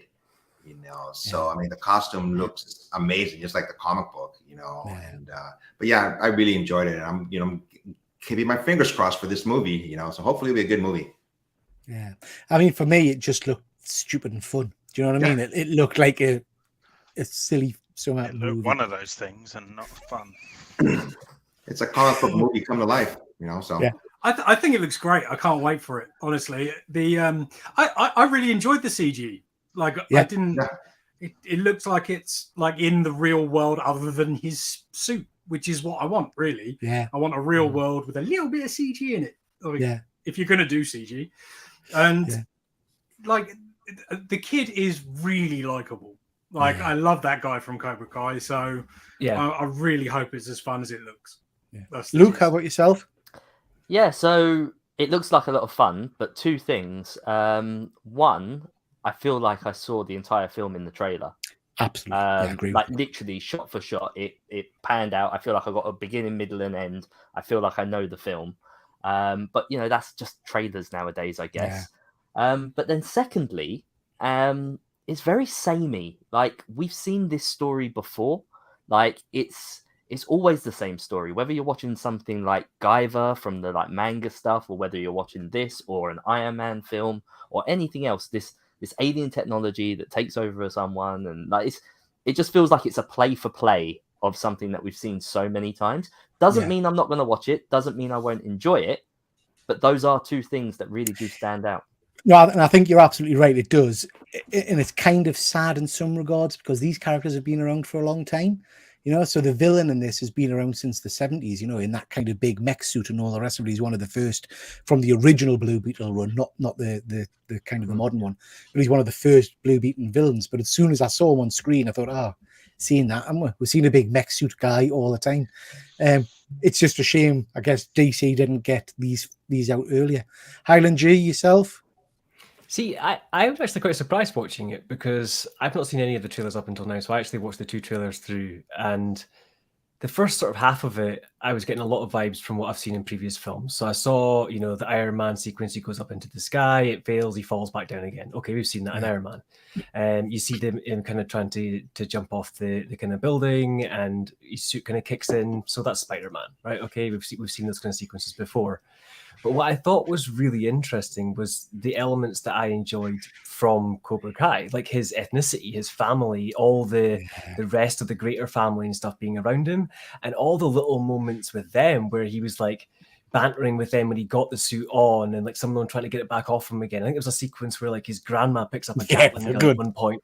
I thought that was hilarious. Like, let's get more of the Hispanic side in there because that looks fun. Like, that's the different part, you know? So you're right. And for me, I got very much feelings, and Ben will hate this, I got Miss Marvel vibes, apart from with the tech suit. I got the family element kind of vibe from it. Ben, you loved it from what you've said, yeah? I'm in agreement that I think, you know, the family element looks like a lot of fun. Obviously, the representation is really important, and you know, I'm sort of looking forward to sort of seeing that. It's a shame that the granny with the Gatling gun, you know, like saved that for the film, I Oh, feel like the yeah. impact, like, because Yeah. now when I see that in the film, I'm not gonna have any kind of reaction, to be honest. I honestly, though, these action sequences and stuff, like Iron Man 1, strip everything that was good about Iron Man 1, and that's what you've got here. It just looks like a horrible knockoff. It looks like a knockoff toy that you'll get on holiday of Iron Man versus bloody Ironmonger. And then just like various like scenes that are just completely fucking unoriginal, like just Green Lantern, Blue Lantern. That's what this film is looking like to me as it stands. But we'll see. But and also with the CG element, for me, I'm actually finding the CG looking pretty rough in terms of like very simple kind of things. Like there's a shot where he's like almost in the car park, and you look at the car park, it looks like a fucking cartoon. Looks like a backdrop, like and I think that's the stuff that frustrates me with CG. If you fair enough, big action sequences, if you can't get it, but if you can't do the simple stuff like that, or in the Flash, put someone's face on something, do you know what I mean? Like when you can't do the simple stuff, that's when I start to kind of get frustrated. It's got to be better than the Flash, surely, with the CG situation, because I mean the bar's there. That's for Flash, the lowest ebb. Yeah. The only way is up. Fuzzy's we'll quite see. right. Yeah, Flash 200 million in the red. Blue Beetle needs to do wonders, and you're right, mate. It's not going to. I don't think, So unless it really taps It's into the kind worrying of the because if kids' Blue things. Beetle's bad, Aquaman 2's bad, Flash was, mostly perceived as bad, whether people liked it or not, like mostly people didn't. So that's like so hard for James Gunn to then come in with Superman Legacy and try and like fucking lift everyone's spirits. Like I would not want his job right now. No, absolutely. Luke, were you going to say something? Yeah, I was just asking, is this part of the old set of DC films then? Is this the finishing it off? This isn't part of the new reboot? I think Gunn said that this is part of the new guard, isn't it? No, it was created before he took over. Yeah. But the universe wise, it can technically slot into his new universe, is what he said. So he said it will be in the universe, but it wasn't made by For them. the universe. Yeah. Like it wasn't made for that. So that way, if it's shit, To it's get not out. mine. Get out, please. Yeah, but guys, people forget Iron Man and Incredible Hulk weren't part of the MCU. They came out way before and weren't even under the Disney umbrella. So it can work. Yeah. Aquaman, from what I'm hearing and reading online and stuff, is a dump stuff. It's apparently it's atrocious. Can it be worse than the end scene in Flash? No, nothing can be worse. Can it be worse than that? Such That's a the weird question. choice. Efren, come to you, mate. Have you seen the Ahsoka trailer?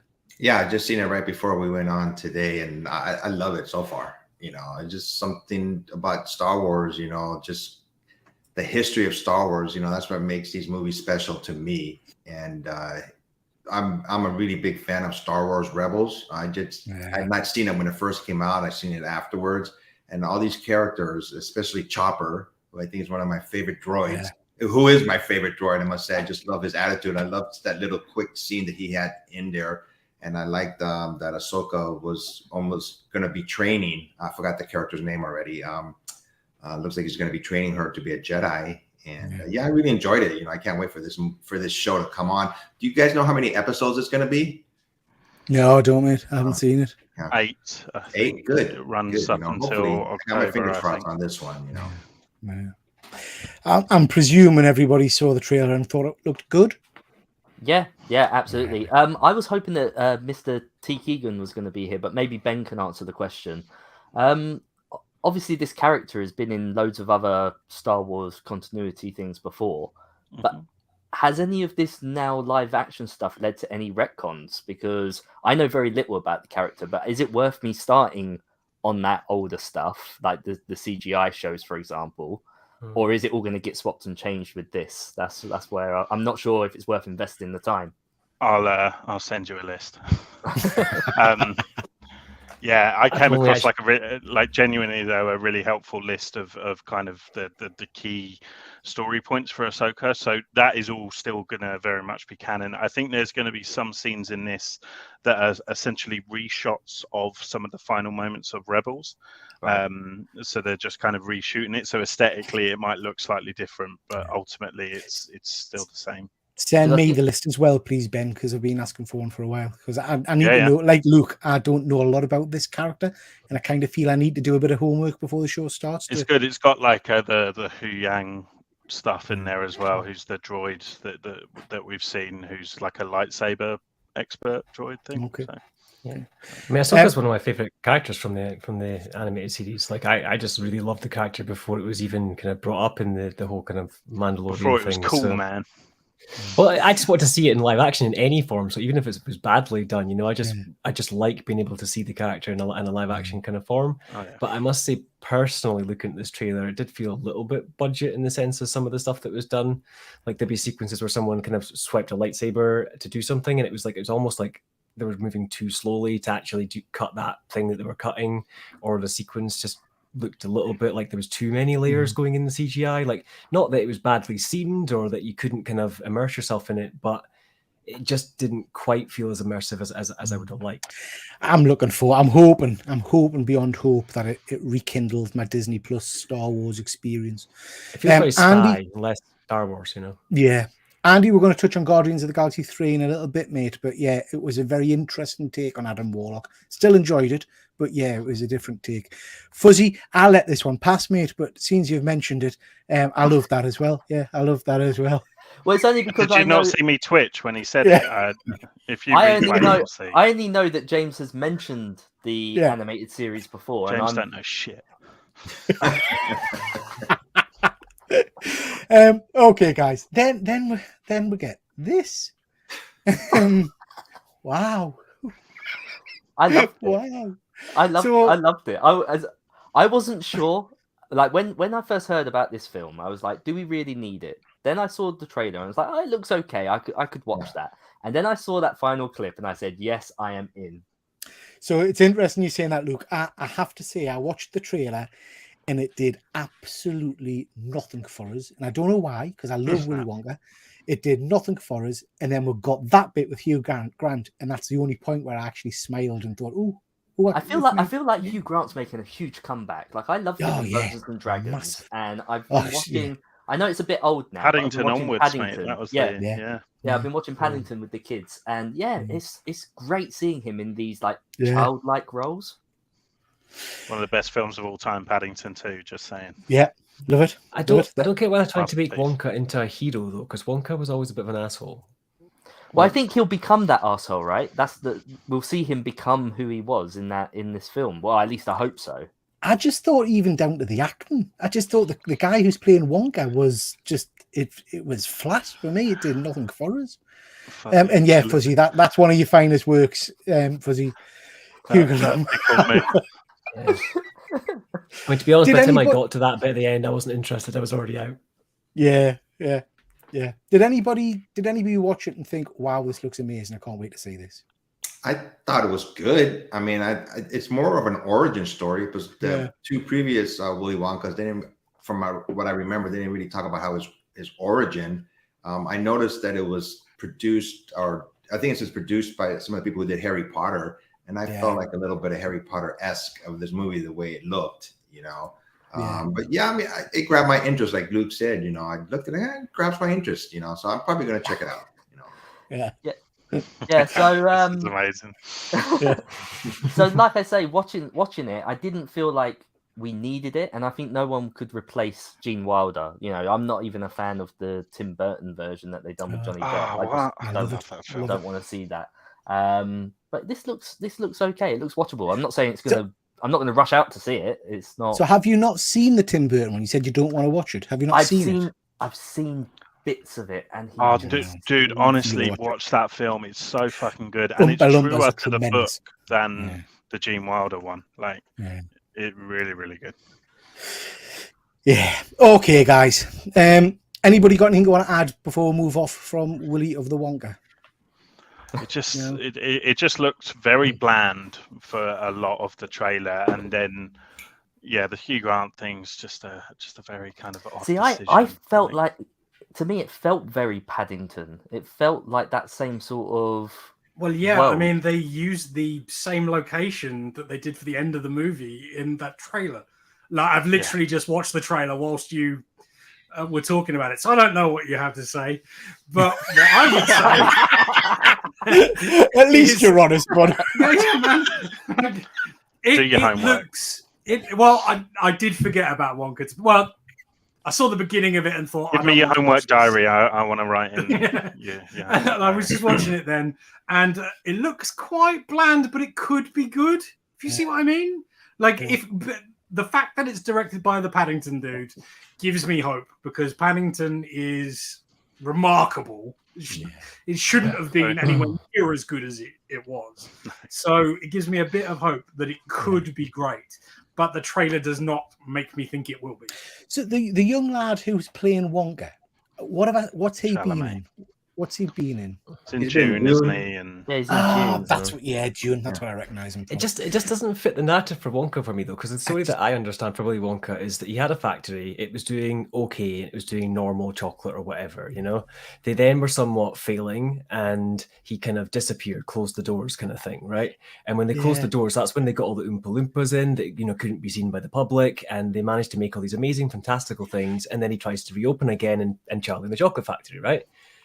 So where's all this magic coming in when he first starts off and trying to save children, and like that's all just seems. And he's like showing it publicly, isn't he? Like, it doesn't make sense. Is the Oompa Loompas going to get shown publicly straight away as well? Like that doesn't make sense. Let's be honest.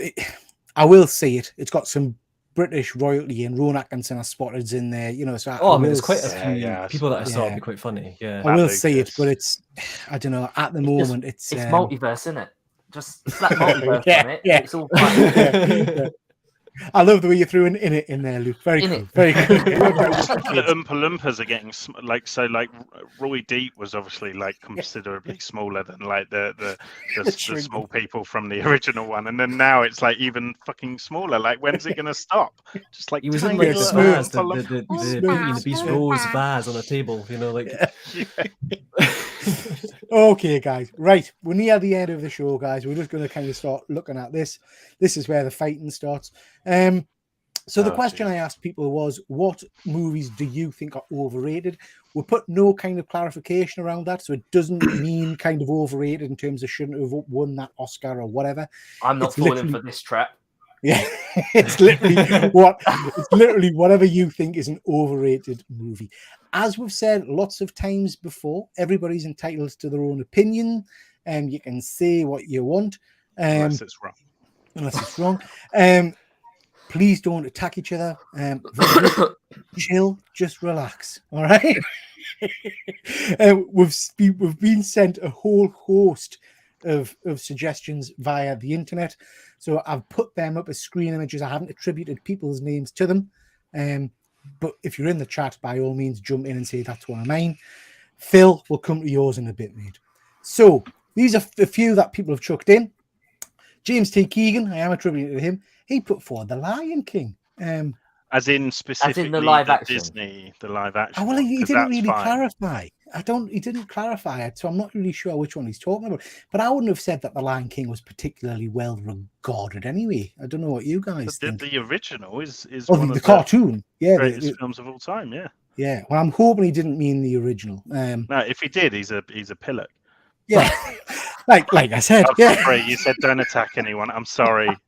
James is fair game. James is fair game. He's not here to defend himself. It's a live action one though. If you say Lion King, you mean the animated one. Yeah. I mean, he must be mad. He must be insane. I mean, to be fair, they're both animated, aren't they? Let's be honest. Sure. Very true. Yeah. La La Land. La La Land. I love this film. I've never seen it. I love all these bloody films so far. This is going to be hard. So I really enjoyed La La Land, but I did only watch it because of Emma Stone. I love Emma Stone.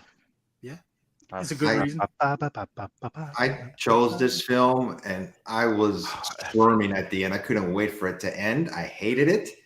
I was like, what is everybody making such a big deal about this film? I was like, oh my God, this movie. I was like, ugh, I just didn't get it at all, and even during the 2016 Oscars, when Warren Beatty was announcing movie of the year, he announced La La Land by accident. I thought, that was hilarious. That was one of my favorite moments in Parasite TV history. I just didn't get it. Yeah. The whole premise of this movie. And I love musicals. Don't get me wrong, but this one was just like, what's everybody talking about? I just said, nah, I'll pass. Yeah. It's just cool. Like, it's just the coolest film. Like it just like exuberates just like fucking coolness and like the. Is it cool, Ben? Do you think it's cool? It's so cool, man. I don't want to be that type of cool. This film. I don't want to be that type of cool. So yeah. Yeah, I mean, I have to say, I've watched this one through force. I think my wife and my daughter were watching this, and I had to sit with them.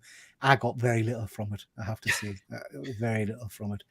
I don't get the list of kind of positivity that comes, but there we are. Is there synchronized dance? Yes, I think there is. Yeah. All right, I'm going to watch the hell out of that. Like Of course you are, Von Hoot. Of course you are. Then we'll move on to Frozen. Now, this was suggested by a few people on the internet and also by Luke. Luke, explain yourself. So we all know that, actually it's not really, but we joke that this was actually created so that people could no longer Google Walt Disney's Frozen head online. Instead, they would find this. So it would shoot down that conspiracy. But no, the reason why it's on my overrated list is because Big Hero 6 came out around the same time, and I think that's far the superior film that just doesn't get enough attention. So it's not so much that this film is bad, it's that I think there was a more superior film that was completely thrown into the shadows because of it. Yeah, I mean, I do like Big Hero 6. It is a very, very good, and it's got a massive emotional punch. But I love Frozen. I mean, I love the songs, the soundtrack. Oh yeah, that's not the main song. Ben will know straight away because I know he's a same fan. I listened to it about 10 times today with my daughter. What's the song I love? It's not the main song. It's the one where the two of them are kind of bantering backwards and forwards about the love between. Love is an open door. Yeah, that one. So, yeah. Do you know what? Yeah. My biggest problem with this movie. Let it go, Luke. Come on. my biggest problem with this movie is something that is the same for Age of Ultron, which is not enough time passes. Like she does all this. They're plunged into winter, and then there should have been like 6 months later or so many years later, rather than it all just being like the long weekend of Frozen or the long weekend of Ultron. It all happens too quick. We need. Dude, it's Disney. It's the Snow Queen story, and it doesn't do it justice. Yeah. See, I just found so many plot holes in it when I was watching it. Like, I love that Disney does musicals, and I think musicals are great for kids, and it'll always be fun. So, like, as long as Disney does musicals, whether or not they've got great musicals are great for mouths, has holes in it at all, not just kids. For mouths as well, then. But they're good fun, right? There's good fun movies, and homosexuals like me. But for me personally. I just didn't like the story of a girl who gets to manslaughter her sister. And I just thought it was very strange that she gets to literally freeze her sister to death and there's no repercussions of it whatsoever. And we just gloss over that in the story. And there's various plot points like that through it and that just really personally bugged me. So I don't particularly like the film, but I like what it done because it reinvigorated Disney's kind of joy in musicals again. Interesting. I mean, that's the first slide, guys, and we're already coming to blows. We then had a number of suggestions about directors. Now, Ben, you'll love this one. Someone put forward that pretty much everything Tim Burton does is crap. So that's interesting. Ben, you yourself put forward that everything Tarantino puts forward is crap. Yeah, and how do you like that? Yeah.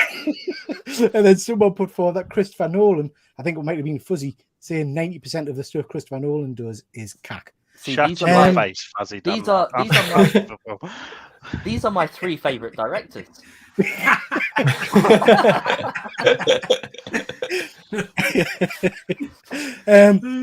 Let's the rest Elsa explain the judicial system for 5 years. Yeah.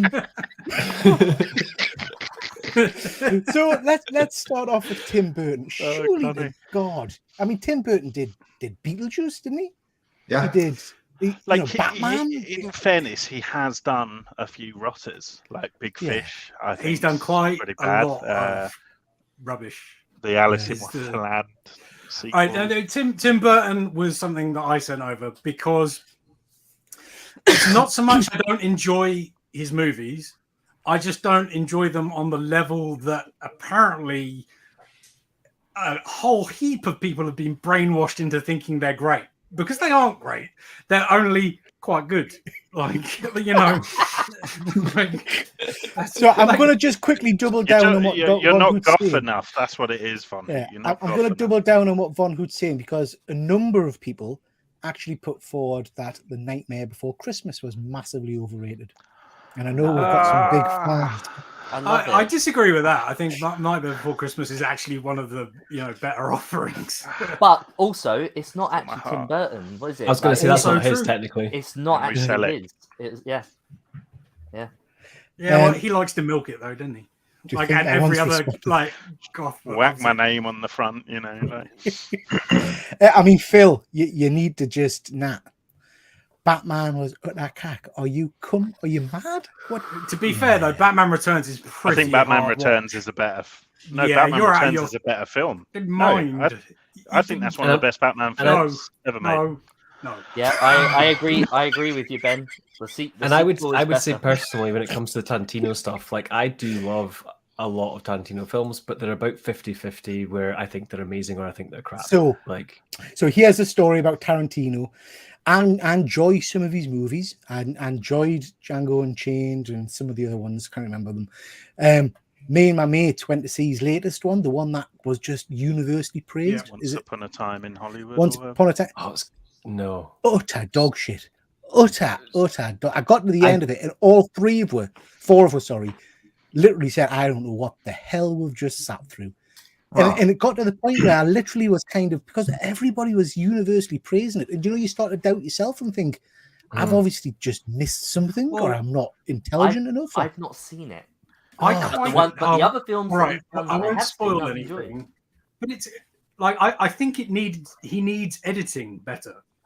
Like, that movie needs editing. There's stuff that you could just wholly rip out and it have nothing to affect the narrative. And a lot of people will say, like, it just builds the world and stuff like that.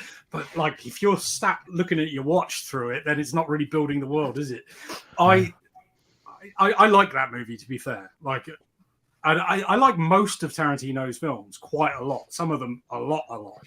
So it swings around about. I think the thing with that one was there was a lot of references in that movie. Like, they were referring to a lot of other things that were happening around that time that weren't necessarily relevant to the story they were telling. Whereas normally in Tarantino films where they jump about the timeline, it's relevant characters that are all cutting into the timeline. So it makes so much more sense to be showing those other things.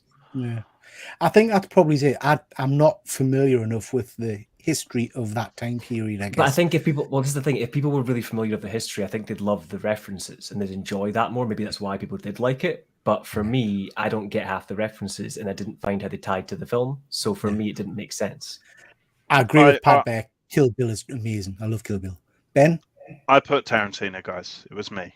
I put Tarantino. It's one of the most self-indulgent directors in Hollywood. Every film he does is like masturbation into film. Not a fan. Dusk Till Dawn? Do you not like Dusk Till Dawn? You're absolutely right, but like, if you like that if you like that masturbation, then it's pretty good. It's like being on OnlyFans, isn't it? I didn't mind. I'll tell you the one I didn't mind. I didn't mind Inglourious Bastards. Yeah.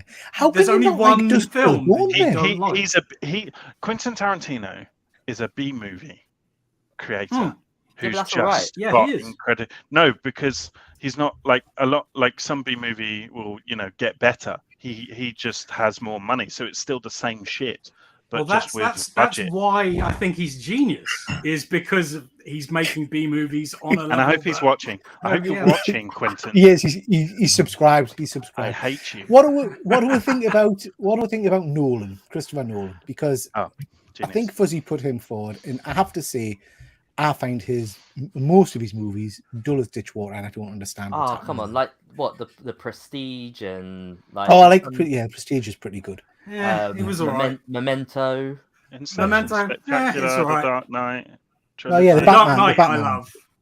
Yeah. The Batman's I really enjoy. Like, I What's think that, Dark Knight's probably my favorite superhero movie. What's Dunkirk? Sensational. Yeah, that was pretty good, but again, I've not seen that one yet. Is that worth watching? Is it Dunkirk? It Oh, is. It's amazing. It's more of an exercise that I found, really, than like storytelling. Yeah. Like in It's some an experience, isn't it? Yeah, it like is. You know, it's kind of it puts you into the scenario. Yeah, absolutely right. Rather than telling like a proper story, but for the experience lots of people put Avatar forward. Well, yeah, That's it's fair. Fern Gully, isn't that's it? fair. It's Pocahontas. It's Smurfs making just like it's so long and dull. Fern Gully's definitely the first time I The saw ending is amazing. Yeah, Fern Gully is the better Avatar movie. Like, I think it relies heavily on the gimmick of of it having the best CGI in the industry. Like, I think if you had that removed and it was bad CGI, then these films would have flopped hard. Flopped hard, yeah. Story of my life. Someone put forward Top Gun Maverick. I cannot get my head around that, man, because I think that's a stunning movie. Who was that? It wasn't me. Before No, it was them. No, it was, I think it might have been Jack. I can't remember. It was someone from Tinternet. I loved Maverick. Absolutely loved. It's amazing. Maverick's amazing. Not seen it. Never will. Because it's got Tom Cruise. Is there one with Tom Cruise? No, I don't support Tom Cruise. I don't know Tom Cruise. To be fair, he hasn't been outed as doing anything wrong yet, so we can enjoy his films until that happens. Yeah. Like, let's not engage Ben with Tom Cruise because I don't want to offend any Scientologists in this, so I won't go there. The Batman. The Batman. I didn't put this on here. Good, because I was going to punch you in the face. But I went to go see this, and I don't think it's the best Batman film. So I put this on. That's fair. I put this on because I thought it was boring. You're getting a fucking figure from it. I don't think it's overrated, though. I mean, who's claiming this is the best Batman film? I enjoyed it. I don't see people rating it. Like, I see a lot of people not liking it. Yeah, the general consensus is okay. As far as I know. Efren, you're very politely just sitting and watching carnage and like, I really enjoyed it. I thought it was pretty good, but yeah, I liked it too. This is okay. These were all Efren picks. Some people just want to watch the world burn. I like the whole bit towards the end where it's more like No Man's Land, where he's actually taking on all the different, people, and like I thought it was really well done. I'm not having Phil's comment there. You're telling me that fucking George Clooney and Val Kilmer was Phil? Oh, wait for it, Ben. Ben, it gets better. Wait for it, mate. Wait for it. 3.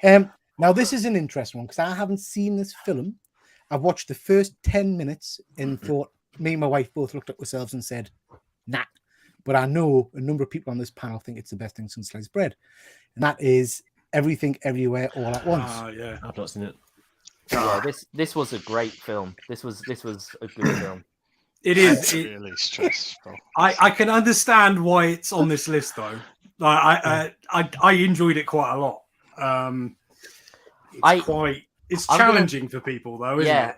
I'm gonna say something maybe controversial, but I think you have to have experienced something. Doesn't sound like you, Luke. I feel like you have to be at a certain emotional level to get the film, and I think if people are going in expecting a Marvel-esque multiverse movie, then you're in the wrong place. It's an emotionally driven. You have to have experienced that sort of stuff. You have to. So I tell you how I went into it. Me and my wife were looking for something to watch, and this was on, and we both said, "Oh, I've heard great things about that. We'll give it a shot." And I think we got 10 minutes in, and probably because of the state of mind while we're in, we both just said, "Can I be chewed with this? It looks like it's just not for us." So probably need to go back to it. That's the thing. You have to. It's not 100% need to go back to it, because by the end of it, like the character journeys and everything, especially for your wife, this is a ultimately a story about motherhood and the relationship between a mother and a daughter, and like 100% go back to it, man. I was a mess at the end of this. You've let yourself down. You've let YouTube down. What I would say, gentlemen, is that I didn't put this one forward, so this wasn't my suggestion. So I can't remember. This was Efren's, wasn't it? No, it wasn't mine. But I saw it, and I agree with Peter. I just did not enjoy this movie at all. I thought it was overrated, along with like La La Land. Anybody that has hot dogs as hands, I'm like, what the hell are they talking about? And how they won Oscars. Jamie Lee Curtis won an Oscar for this. I went, what? I was like, are you kidding me? I mean, all the other people that won Oscars for this movie, I just didn't get this movie. I'm not as sophisticated as Ben then, and I'm glad I'm not. Well, I'm glad you finally admitted it. I feel I need to watch this movie. Who put Fight Club? Hang on. Whoever they are, they're wrong. Yeah, just before we get to it, guys, I just want to say to the chat, I apologize. The messages are bouncing in and out on this one, and I can't keep up with you. So thank you very much. Right I'm loving away in the chat, Yeah, I love the way you are engaging, so I really do appreciate that. And I apologize if I'm not jumping to you. So so someone on the internet put Fight Club forward, which I'd like to say I 100% agree. No, you're wrong. I like Fight Club again, but I think the way people talk about it as if it's like the holy grail of movies is insane to me. It's incredibly narcissistic. Like, well, I mean, you make a good point there, Dr. Von Hoot, because I do agree with you. So when I'm standing up for it and saying no, it's not overrated, it's just because I enjoy it. So yeah, maybe it is overrated. Yeah, I think it's one of those movies. It's a bit like Sixth Sense for me. Once you know the twist, it kind of loses a bit of power. Oh, I think you get more watching it the second time once you know the twist. I'd agree with that. Watching it again, you do get quite. It's got quite dense meatiness to it. Dense meatiness. That's what I look for. Mine like really, you could really put your face into it. And Meatloaf's pretty dense in it. You wouldn't want to put your face into him in it, would you?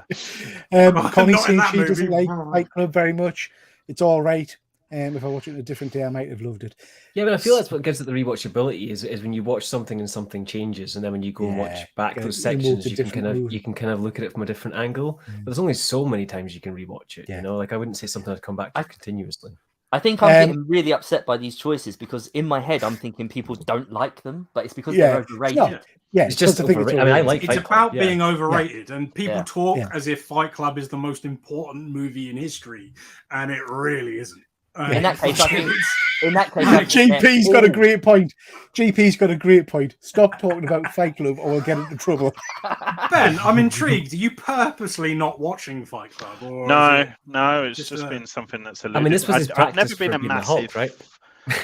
I've never been a massive Brad Pitt fan, so I think that always deterred me a little bit. But I do need to. I will. You know what? I will watch it in the coming weeks, my friend. I would love to hear what you think, because it's been a great length of time since it came out, and culturally, we're in a much different place than when it came out. Like I love a bit of Eddie Norton, so a million times. Luke, I'm intrigued with Ben there for Brad Pitt and his hatred for Tom Cruise. Does that mean you don't like Interview with the Vampire? No, I don't like Interview with the Vampire. Double whammy for me on that one. No, I really hate Tom Cruise, but I also hate period dramas. Like, even though it's vampires, I don't like. Like, I much prefer a modern vampire. I like period dramas. I just think Interview with a Vampire is mind-numbingly boring. Like, it's just Efren. Black Panther. That's on the list. What do you think about that? I don't know who put that on the list, but this was a great movie. I think it was nominated for Movie of the Year in the Oscars. So, I mean, but everybody has their own opinions. Obviously, got to take that into consideration. But I love this movie. You're so polite, Efren. You're like the just the nicest bastard I've ever. I mean, whoever put this as overrated, I'd like to hear their opinions of it. I don't know if it was anybody in this panel, but I'd like to hear why they did that. I can't remember who it was. It was another internet one. I mean, it was highly, highly praised, wasn't it? Right. It was a great movie. Is it the best Marvel movie? No. but it is really good. So I don't know whether, and it's also really important to a whole cultural movement of the time. So Yeah. overrated? I don't know. I think it's amazing. Cultural Like, significance, like for yeah. sure. Guys, I'm conscious of the time, and I'm just going to quickly go through a few more of these. Oh, Ben. Blair Witch Project, have to say, absolutely agree with that. That was No blown way. completely out of proportion Game at the changer. time. Nah, it's a great Oh, movie. It's come like the on, one really. good Genre like, defining. Anytime you Yeah. start getting all the press and people are vomiting and throwing up in the cinema, Well, and yeah, running that's out all bollocks. Yeah, screaming. but this was the first Bullshit. film that they did that for. Like, No, it wasn't. Have a day off. It wasn't at all. But like, what one would you say before this then? Like in terms of the press, like making like such a big deal of it. Like obviously the well, like The slasher films Exorcist. and I mean, shit like that was way Exorcist, before. okay, fair point. I will have a day. I'll have 2 days off. Now, a couple of people put forward Guardians of the Galaxy, Bullshit. number 3. Saying it's That's insane overrated. to me. I love that movie. I think it's great. Yeah.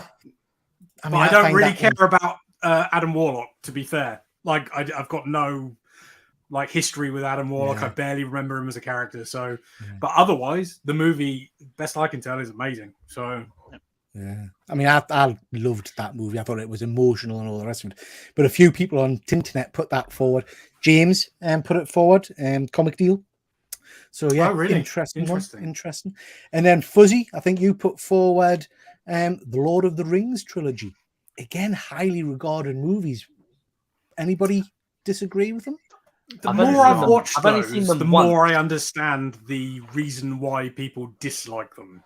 Yeah. I like them a lot, and I love them at the time. But I understand why somebody could be like, you know, they're just going for a walk for ages. Like it's like So that's the whole plot. I've only watched the Lord of the Rings trilogy once, and I only watched it last year. To be fair, if you watch all 3 of them, it takes about 3 years, doesn't it? It's, I mean, they're I about- watched one each day over Christmas, and that Yeah. was I don't think I've ever watched it through. I might have watched the first one. Oh, Andy, shots fired. Shots fired. The Goonies. Oh, Surely, come not. Come on, Andy. killing I me. sort of agree with you on that one as well. Oh, I think man. no, I like the Goonies. Get off I'm your gonna perch. send Like, Sloth it's- round and Like I like the Goonies. I just think it is like people talk about it being like the apex, and it is. I feel like Goonies is very much a product that. of its time, where if you're from that time, it relates to you, but watching it now, if you weren't from when it came out, doesn't connect. And Yeah. Anybody at Thought Bubble buys a few drinks and I'll show you the truffle shuffle. But yeah. No, I'm all right, thank you. Connor, you've Oh, never seen Lord of the Rings? I'm going to be first in line. I'll be plying you like with the camera. Oh. I'll be like, Are oh, you this will at make Thought good Bubble this YouTube year, Von shorts. Who? Yeah, he's You- got you it. gonna Thought Bubble? I'm planning to. Yeah. Fuck yeah! I I haven't wasn't going to actually go, booked but now it, I've got a reason. Yeah. I'm so curious. to Thanks, see Ben. if, Thanks. Appreciate that, Ben. That's nice. Seen you on the bloody Saturday Yeah, all right. at HorrorCon, Okay, man. a couple of franchises to end off with that people have actually put forward. First of all, Harry Potter. So highly overrated. What do you think about that? Oh, but the acting is horrendous. Like, Oh, some of it's you know, from dire. I mean, just quite a long time, to unwatchably be bad. honest. Yeah. So I don't like any film series where the number one argument when you say something doesn't work or it's bad is they go, "Oh, the books are better." It's like, yeah, but they made a film, and I'm watching the film. If it's not shown in the film, it didn't happen. Therefore, your argument is invalid. So I think these films have a lot of loopholes. It's Some of them are pretty good, to be fair. Some of them are dire. Like, I mean, unwatchably bad. Like the second to last one, I wanted to slam my head into the table over and over again. I've never got through a Whilst Harry watching Potter it. movie. I've always fell asleep halfway through. Wow. So it looks like we're in agreement. If Right, my chaps. Daughter, if my daughter was in this panel right now, it would be a big argument. Oh, Harry Potter. Man. I really like that. I honestly think they're. I think the just first a one's great good fun. Fantasy I love family. them all. Yeah. I You thought know, I the like that. soundtrack's amazing. Like, I'm I with think Ben. the I think it's a third nice or family fourth one. one's excellent. Like, I can't remember which one of those two. Like, I think at this point, Andy's just trying to cause fights. I have to say, Andy's just saying random. yeah, he is he's now, just he's- trolling isn't us he? now. Yeah. Like, Andy, nobody believes you. Yeah, in the nobody words of believes Von you. Who, have a day off. Yeah, speaking of fights, gentlemen, Phil's the nerdy versus choice. Star Wars, totally overrated, isn't it? He's just Yeah. picking a fight. Come on. No, to be fair, I did nearly put that. Like, in so much as I think that the way people talk about Star Wars is... Don't listen to him, guys. Don't ignore him. Specifically, the first movie it's a good movie, but it's only just a good movie. Like, it's not like it just did it hit at the right time and made some magical things happen. But the actual movie is just all right. So I'll bite, because we all know that I got my opinions on this sort of stuff. Overrated, I think pretty much everything MCU and Star Wars since Disney took over. Okay. As overrated. I'm not saying as bad. I'm saying I don't know about overrated. Marvel. Marvel's had some, like, Endgame and I think a lot of their Disney Plus shows Civil are really War. overrated. Civil War was really, really strong. But then you could argue the other way. If we're talking about actual overrated rather than over talked about as an overall kind of thing, the core fans of Star Wars are extremely protective of their early movies, because that's the foundation that everything built up on. And because of that level of protection and ownership of them, they're going to tout those things as the greatest thing ever, even if to them they're good. That's and why they're I just was the very foundation to careful with everything. saying only when Disney took over. So like I Even would say, that upset me, even going back to the first movie, the fans are going to overrate it because they want to protect it, But I don't feel that everybody's doing that.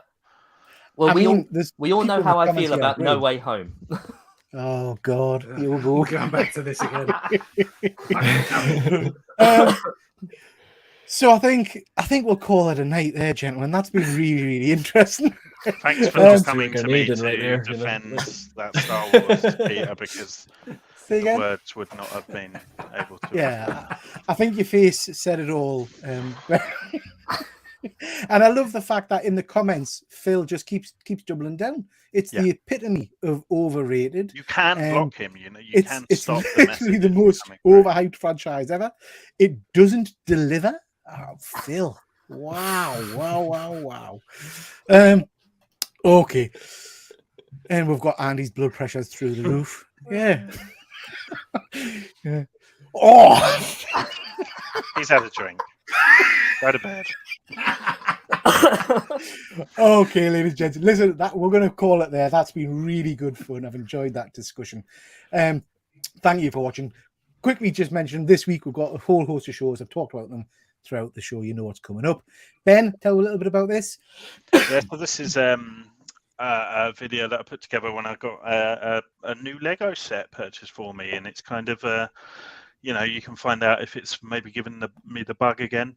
Spoiler warning, it has. I might even be doing like a Lego live stream, because I've had a lot of kind of positive feedback and stuff about it.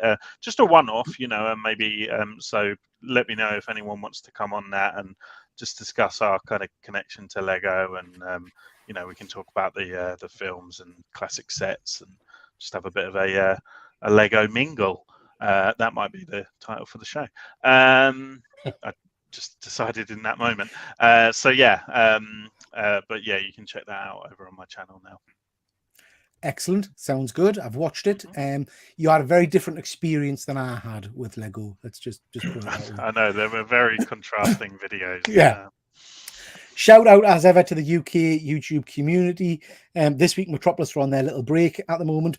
Nerd Herd every Wednesday. Please do check that out. We've got the Killer Comic Show every Thursday. They did a great kind of rundown of Delotto's artwork last week, so please check that one out. Andy, if you're in the comments, let me know what you're doing this week. I'm not sure I've seen it. And then Saturday nights, we've got The Grey Man. So always good fun. Quickly jump onto the panel. Efren, what have you got coming up on your show, sir? Quick question for Ben. Have you ever seen the Lego series? They have people just building Legos. It's on Fox here. I like that series. A really good series. Yeah, the with Master the builders. Builders thing. Yeah, Master Builders. Yeah, Master Builders. That was it. Yeah, I have indeed. Yeah, it's great. So next week I'm going to be on San Diego Comic Con. I haven't mentioned it yet. So I'll be going live on Instagram as much as possible throughout the week. Actually, I got the opportunity to do another panel. We're going to do it on Friday. You know, it's all about our YouTube channels, and hopefully my daughter will be there to go on Instagram Live for it. And next Saturday I won't be here, but like I said, you know where I'll be. But hopefully I'll be on this. I'll be on here for a couple minutes at least. You know, I'm going to be broadcasting live from Comic-Con next Saturday on Triple G's channel for a couple minutes at least. You know. Looking And forward mine to as that, well, because I'm going to go live Sunday for a Comic-Con show. So if you're about Sunday, Efren, and you want to hop in live. Oh, really? You're going to do it? Send me the link. Yeah. So, you know, if there's a queue that you can push in, you know, get ready. Send me a link and I'll be on. Yeah, it should be. Sunday's like, you know, the last day. So I'm just tired, you know, but just trying to relax a little bit. But yeah, send me the link. I should be able to go on your show too. Good stuff. Good Cool. stuff. Thanks, Stefan. Yeah. Dr. Von Hoot, what have we got coming up on your channel? There'll be a video up tomorrow, hopefully, if I manage to actually edit it. And then Tuesday, then probably Friday or Saturday. And then I'll be back here next Saturday, should you have another Saturday night show. Good stuff. I will be, That's mate. the I will plan. be. Excellent. Luke, how about yourself? Yeah, so like I said, I've got 2 videos currently up about this particular set, so give those a check. But yeah, also I took a bit of a gamble. I bought something from AliExpress solely based on a barcode and nothing else. So be sure to check ballsy. out I like next it. week what I received in the post. Wow. A Interesting. dirty bomb. Highland G, how about yourself?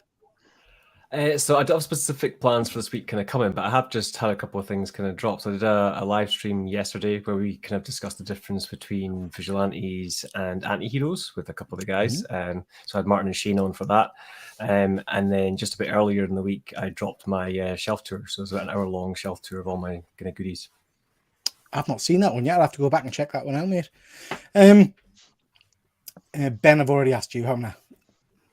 Yes, but yeah, also going live next Sunday for a Comic-Con special where we're going to have a look at all the toy drops. And to be honest, because of the strikes, probably only toy drops. So yeah. Yeah. What time's that again, mate? I don't know, 7:30. What you smashed? Just drop What my you line. smashed? Okay. Okay. Oh, he's gone. Thank you very much, everybody. Really do appreciate that. It's been a great show tonight. I've had a lot of fun. Thank you to everybody in the comments. I had 28, I think I clocked at one point, which is phenomenal for my little channel. Really do appreciate you all watching. And with that, we'll call it a night. Thank you very much, and we'll see you next time. Bye. Say bye, Ben.